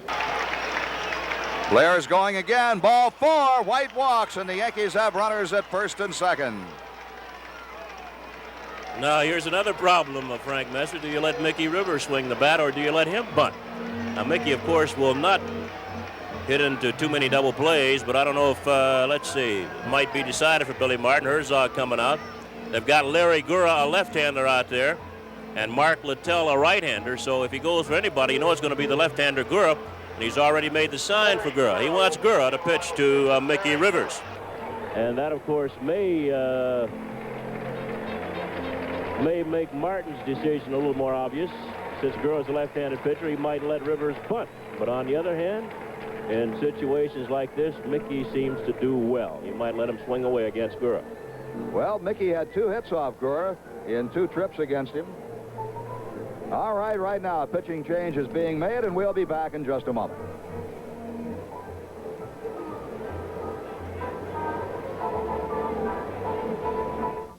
When you farm your own land, the work never ends. But you do it with pride and all the strength you can muster. But now comes Miller time. Time to head for the best-tasting beer you can find. America's quality beer, Miller High Life. When it's time to relax, one beer stands clear. Beer after beer. If you've got the time, we've got the beer. Miller Beer. Did you know that now you can get Visa as well as MasterCharge from manufacturers Hanover? And it really pays to get both from us, because when you do, you can pay less interest than if you got them anywhere else. We've got a better deal than you could get from Citibank, Chemical, Chase, or Bankers Trust. And with 2 cards, you can use one for work and one for play. Stop in at one of our 200 branches for an application, or call us at 246-0900. Manufacturers Hanover. It's banking the way you want it to be. Oh, we're looking at Larry Gura, Frank Messer, coming on to pitch for the Kansas City Royals against Mickey Rivers. And we mentioned the Yankees at this point have a decision to make whether to allow Rivers to swing the bat or to bunt. Of course, if Mickey does swing the bat, he very seldom bounces into a double play, and that's in his favor. And the way Billy Martin has played this game aggressively, you've got to figure that he'll probably let Rivers swing the bat. Well, as we mentioned, Bill, Rivers yesterday, in the 2 times he faced Gura, doubled to right center field and singled to center. He scored a run and drove in a run. That's Willie Randolph in front of Rivers. Mickey swinging the bat in the background. And Gura evidently is ready. Well, it all gets down to the 9th inning. Got down to the 9th inning last year when Chambliss came through with the game-winning home run. Mickey Rivers. All right, Bill. Whitey Herzog, a little bit critical of his left-hander, Larry Gura, after yesterday's ball game. Herzog said Gura just didn't get the job done. Thought he was throwing too many fastballs, not going to his off-speed pitch. Well, the Royals think Rivers is going to bunt. And George Brett could almost shake hands with Mickey Rivers the way he's down the line. Well, I tell you, Frank, right now would be a good time to let him swing that bat, and I think that's what Dick Hauser's telling him. The count is 1 ball and no strikes. Gura almost has to throw a fastball here. And the way this infield is set up, there's Brett there, and Pete Lecoq, who really is not a good fielding first baseman, is in close at first base. And I think I'll let Mickey swing that bat. Look at that infield. Nobody's in the right position. They're all looking for a bunt. He's going to swing. 1-1. As long as they play that way, he's got to swing that thing. Force them to go back to normal positions. Well, they keep it the same way. Brett in, Patek almost over to third. Now, he was going to bunt that time and took a pitch out of the strike zone. 2 balls and a strike. You know, this situation is beneficial to the Yankees, Frankie. They've been here before. They won last year. This is new to the Royals. They've got some people out there who are very tight, and Hauser just told Rivers, swing the bat. He didn't bother to give him a sign. He said, swing that thing. A lot of open spaces on the infield. And he fouls it back. 2 balls, 2 strikes. Now that will allow the infield to go back to normal depth, normal position. And it really won't make that much difference anyway with Rivers' speed. He's going to chop that ball someplace.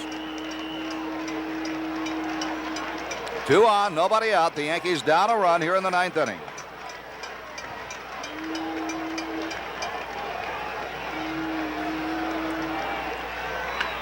And it's through the right side. That will tie the ball game up.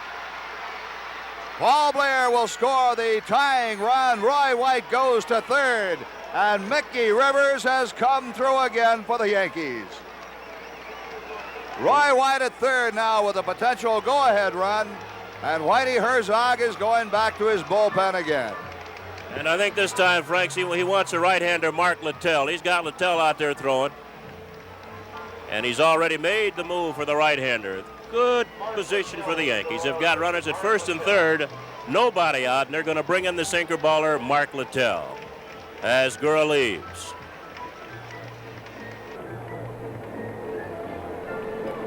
Billy Martin was out talking to his third base coach, Dick Hauser.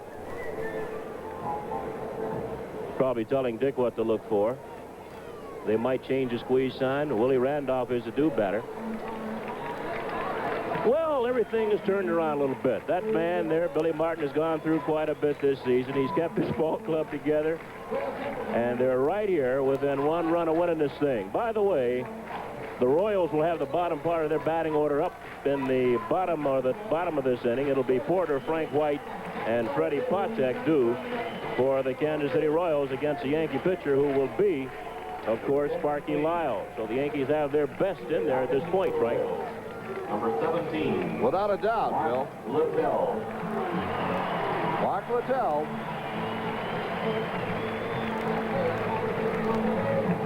In the background, they're playing Country Boy. That's what they call Mark Littell, Country Boy. Isn't this the fellow that gave up that home run to Chambliss? It is the fellow who gave up the home run to Chambliss to win the 1976 American League pennant for the Yankees. That is Andy Hassler now throwing in the Royals bullpen.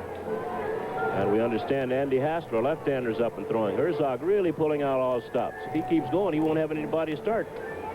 should the Royals hold off and win this thing, he won't have anybody go against the Los Angeles Dodgers on Tuesday. Of course, the Yankees feel that they're going to win it and it won't make any difference. Maybe that's why Herzog is pulling out all the stops. He's used every ball. Did I hear Jim Colborn out there? Yes, Colborn. Well, Colborn's supposed to be the starting pitcher if they win the thing and go into the World Series. Well, he's out there throwing now. Colborn and Hassler both throwing in the Kansas City Royal bullpen. There, Hassler's a left-hander, just turned the ball loose, and there's a right-hander, Jim Colborn. Of course, Colborn would have to throw anyway. He's gonna, if the Royals should win, he would start that ball game. There's Cliff Johnson talking to Reggie Jackson, congratulating him for the base hit he got. That was a key base hit for the Yankees. And Reggie got it, batting for Cliff Johnson. That drove in the Yankees' second run of the game. Lee Randolph is 1 for 3 tonight with a run scored. Nobody out, the infield in tight, runners at first and third, and here we go. A high ball one. Good speed all around. White at third, Rivers at first, Randolph at the plate, good speed. Boy, this is a fighting Yankee ball club, Frank. Yeah, I think you got to be proud of it. Let's look at White at third base. Coming back. They've been coming back all year. They've done a lot of good things all year. You're right about that. 1-0 pitch. Low outside. Porter had to scramble for it. 2 balls and no strikes. And while you're talking about the Yankees, you got to talk about the Royals, too. A young expansion team put together. Really, for 2 years in a row now, they've been in this thing and have come so close each year. We look at Munson.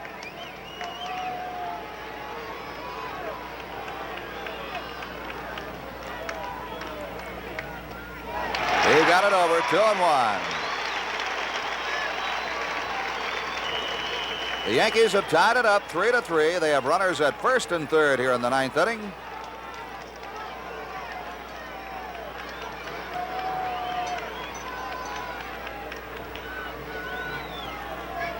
Littell steps off. Randolph steps out. Roy White at third. Mickey Rivers at first.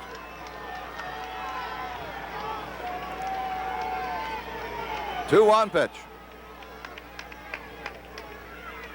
It's a ball. 3-1.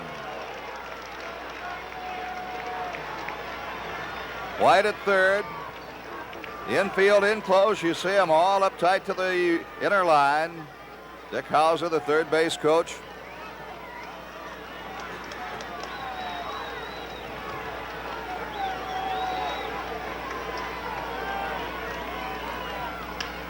In the air, center field. That'll get the go-ahead run in as Otis drifts back and makes the catch. Roy White will score. The Yankees lead 4-3. Mickey Rivers tagged up and went to second.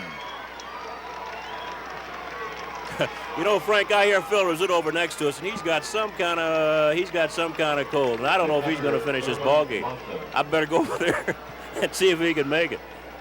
You know, we're at a partition here that sort of our official thing, and Phil is really making a lot of noise over there. Is he happy? Thurman Munson will step in for the Yankees.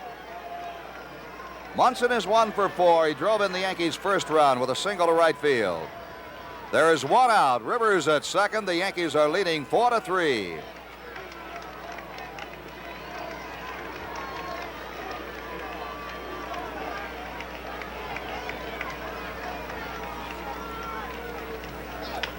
Bouncing ball to the shortstop. Patek guns on to first base, and a low throw is dug up by Lecoq. Munson is out. Rivers went to third. There are 2 down here in the ninth. The left fielder, Lou Piniella. The batter will be Lou Piniella, who is 2 for 4.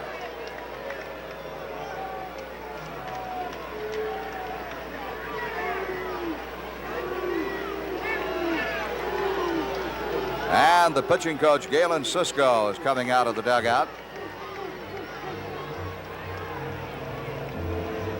This is simply to tell what to throw Piniella. I don't think they're going to walk Piniella to pitch to Reggie Jackson. But Lou has had a pretty good series against the Kansas City Royals so far. He has 2 base hits and 4 times at bat here in this ball game. And he's 7 for 20 on the season, so it's just a strategy discussion to find out just where they want to pitch Piniella. They'll probably end up pitching him inside, Frank, as we look at Whitey Herzog talking to Charlie Lau. Lau was a pitching coach or the batting coach for the Royals. There's Mike Torres and Billy Martin. They'll probably end up trying to jam Piniella with sinking fastballs.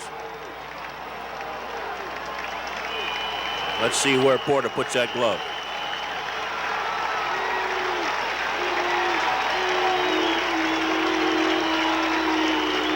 Well, there are some Yankee fans here. Yeah, they have been quiet up until now. Well, they've got something to shout about now. The Yankees have taken the lead 4-3. Bouncing ball left side. Brett throws high. Threw it away. And another run scores. The Yankees lead 5-3, and Piniella will be waved down to second. And an error charge, Frank, to Brett. Here, watch Brett go to his left now. He comes up with this ball cleanly. I think he tries to get a little bit too much on it. Here he is. He's got plenty of time. Takes about 4 steps. Turns the ball loose high. No way Pete Lecoq can get to it. Rivers scores, and the Yankees lead by 2. And it brings up Reggie with Piniella at second base. 2 outs. Jackson got a key hit in the 8th inning. Pinch hitting for Cliff Johnson to drive in run number 2 for the Yankees.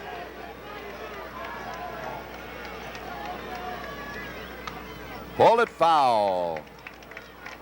You know, one thing, Frank, that Phil mentioned, he had talked to Reggie Jackson before the ball game, and a lot of guys would have been very upset by not being able to start in this final game. Billy Martin decided to pencil in Paul Blair, and there's Billy cheering for Reggie. Reggie took it well. Did not grumble, didn't do anything, and he's come in and got a key hit in this ball game. Mark of a true pro, Bill.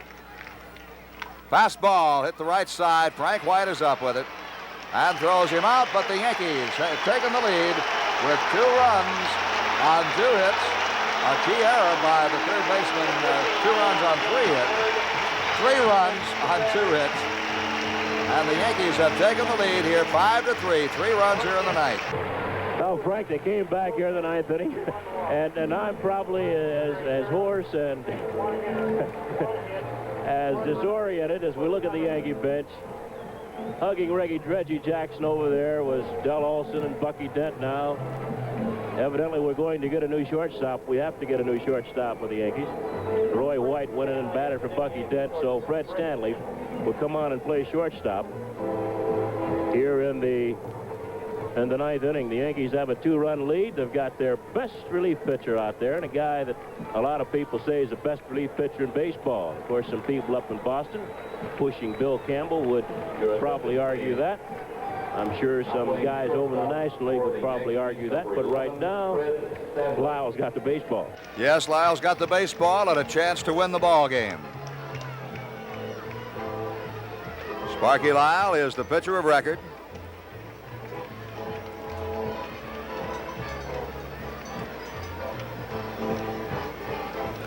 You know, a lot of key plays in this ball game, Frank. One of the key plays, Mickey Rivers going all the way into center field as we look at Stanley, the shortstop, leaping high and grabbing a drive off the bat of Darrell Porter. Frank White's great stop on Chris Chambliss in the 8th inning, saving a run for the Royals. Lou Piniella made an excellent catch on Cookie Rojas in left center field. A lot of good plays in this ball game.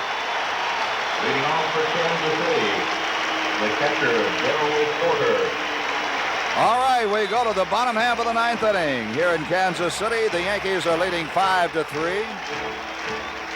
We can't forget either the great job done by Mike Torres coming on in relief and going 5 1/3 innings. No question about it. Holding the Royals right there if they'd scored. 3 runs off Ron Guidry in 2 1/3. Torres came in and held him till he walked 2 men in the 8th inning, tiring. Lyle in. Lyle to Porter now. We go to the bottom of the 9th. Got him popped up. Red Stanley, the shortstop. And there's one away. The second baseman, Frank White. And now Frank White. White has flied deep to left, struck out, and grounded out to third. The Yankees down at one stage of this ball game, 2-0, then down 3-1. White takes a strike, came back, cut the lead 3-2, and then scored 3 runs in the top half of the 9th inning to lead 5-3. Strike 2, no balls and 2 strikes. Sparky Lyle, one of the toughest competitors you'll find anywhere in sports. And look at that Yankee bench cheering him on. That will be a base hit. Mickey Rivers has to play the bounce, and White is on. Well, that means unless Patek bounces into a double play, they're going to get to Hal McRae. And McRae's been one of the Royals' hottest batters. They needed to get Frank White there, Frank.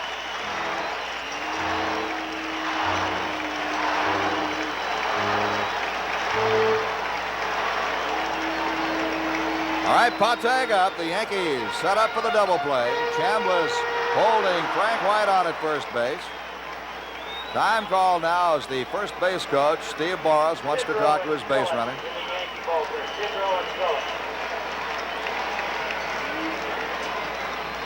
Patek swings and misses. Patek is 0 for 4. Sorry, Frank, you got a busy Yankee bullpen. Dick Tidrow and Don Gullett out there warming. Normally we'd wait until the picture got to him, but I think it's of interest now. Unbelievable the way the Yankee bench is cheering Lyle on. He's got him 2 strikes. Frank White at first base. Look at that Yankee bench. Cliff Johnson leading the cheers.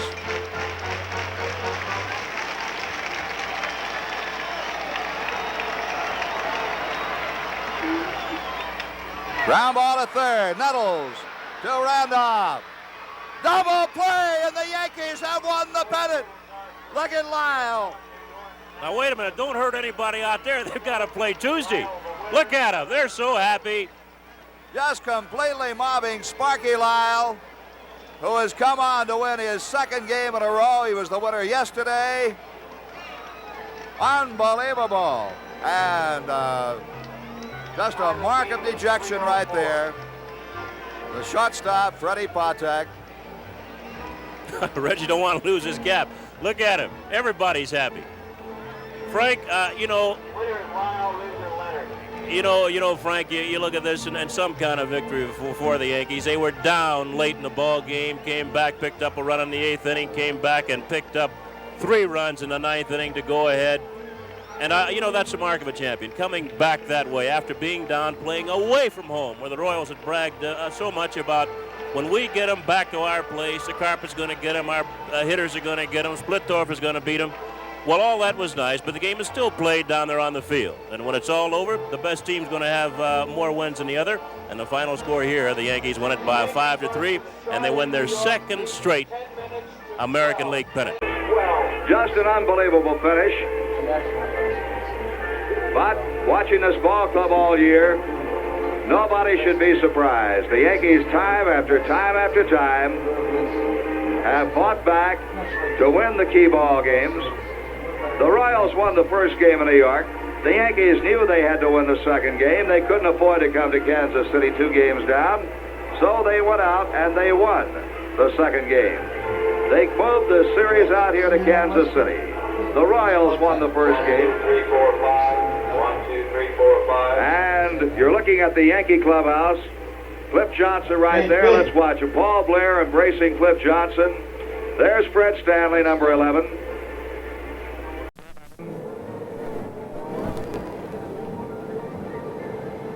Mickey Rivers getting the hug from Paul Blair. Reggie Jackson there, number 44. A lot of reporters, media people. Paul Blair and Thurman Munson, Mickey Rivers, Reggie Jackson. You never know to look at that happy. See, look in the background, a big smile on the veteran Yankee clubhouse man, Pete Sheehy. And a dejected Royal over on the other side. The jubilation of the Yankee clubhouse, the media people moving in to take over, to talk to the players.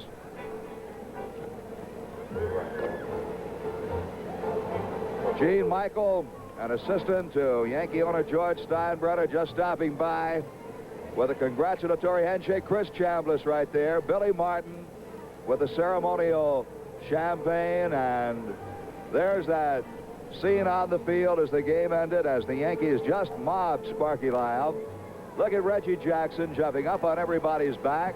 Testing 1, 2, 3, 4. Testing. Paul Blair, number 2, joining the group on the field. Number 14, Lou Piniella. Ron Guidry, who started this ball game. Number 49. There is number 20, shortstop Bucky Dent, who was pinch hit for. 3, 4. Out there on the celebration, trainer Herman Schneider clapping his hands. Bobby Cox turning around right there to shake hands with Greg Nettles. And back into the clubhouse, Paul Blair is just at his ceremonial dousing right there by Bucky Dent. And now my monitor is gone. Now it's back on, and we look down on the field where they will clean it up. But instead of a World Series opening here on Tuesday, the World Series will open at Yankee Stadium in New York. And don't go away, because we're going to be switching back, I'm told, to the Yankee clubhouse scene. I'd like to remind you that reserved bleacher seats for games 1 and 2 of the World Series will go on sale tomorrow morning at the Yankee Stadium advanced ticket windows. The ticket windows will be open at 9 o'clock and right on through until 5 o'clock tomorrow for reserved bleacher seats for games 1 and 2 of the World Series. These tickets are $4 each, a limit of 4 per game per customer.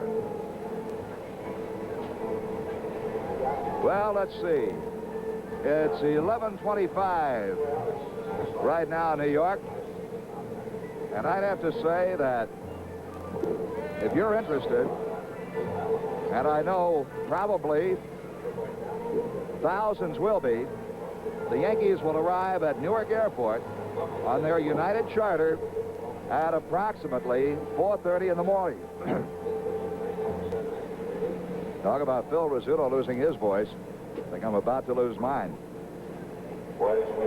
The World Series will be seen right here on Channel 11, starting with the game Tuesday night at 8 o'clock at Yankee Stadium. The Yankees will be arriving at Newark at approximately 4:30 in the morning on their United Airlines charter. Going back and looking again at this ball game, and we will be taking you back into the Yankee clubhouse for the victory celebration. For the Yankees, 5 runs on 10 base hits, no errors. 9 men were left on base. Back to the Yankee clubhouse. The KC Royals, 3 runs, 10 base hits. They committed 1 error and left 7 men on base. Sparky Lyle is the winning pitcher.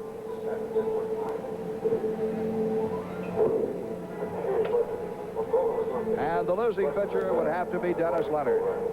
Lyle the winner and Leonard the loser. Yes.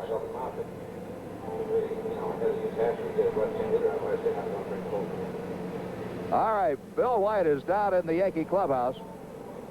And we'll find out in just a moment if we have sound from the clubhouse.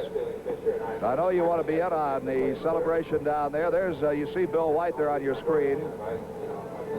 Bill has the microphone. Let's see if I hear him. Bill White, come in if you can hear me down there.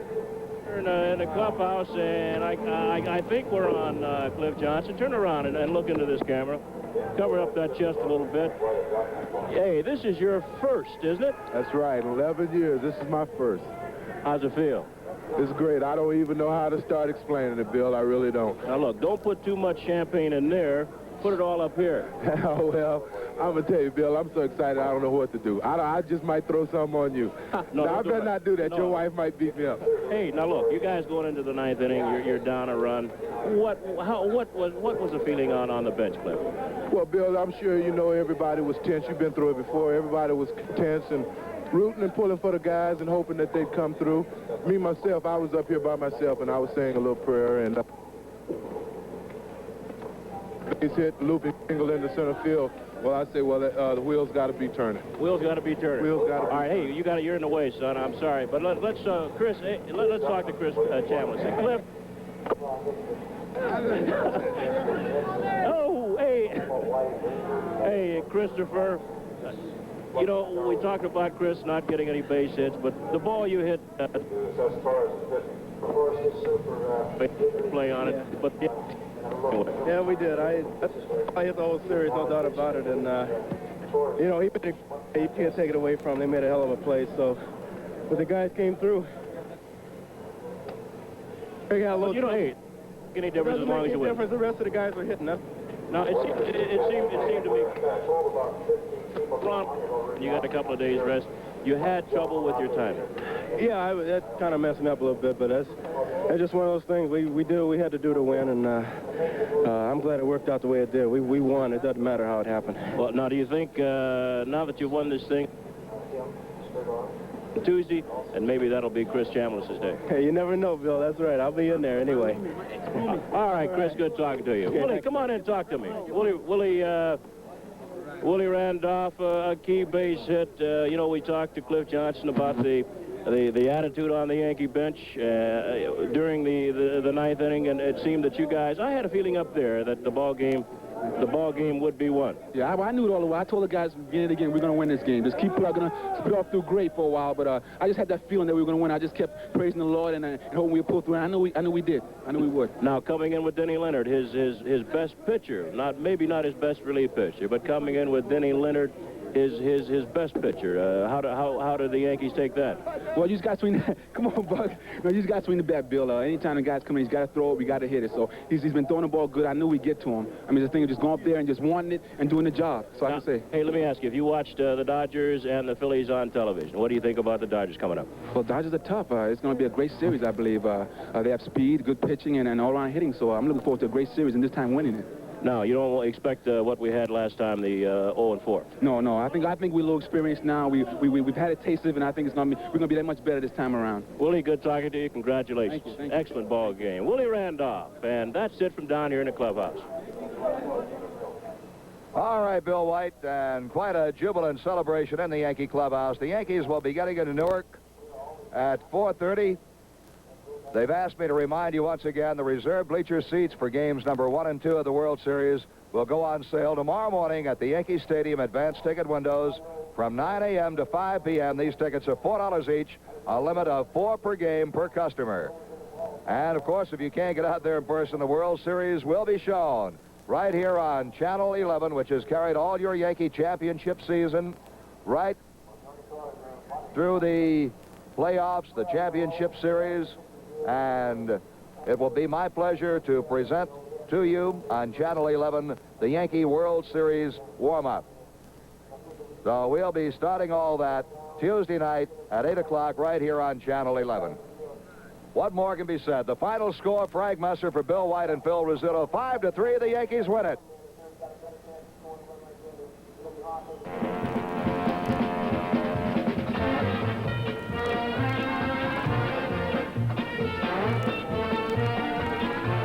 thanks for tuning in. Our next Yankee telecast will be Tuesday, October 11th at 8 o'clock in the evening from Yankee Stadium. The Yankees versus the Los Angeles Dodgers in the World Series. Participating advertisers were the Miller Brewing Company, brewers of Miller High Life. If you've got the time, we've got the beer. And Burger King, where New Yorkers get the burgers they want the way they want them. America loves burgers, and we're America's Burger King. And Toyota, it's great to be a Yankee, and it's great to be the official car of the Yankees. Toyota, you asked for it, you got it. And Manufacturers Hanover, all banks aren't the same. At Manufacturers Hanover, it's banking the way you want it to be. And Panasonic Color TV with Twin Bricks 2. It's so lifelike, you'll feel you're part of the picture. And the New York Yankees.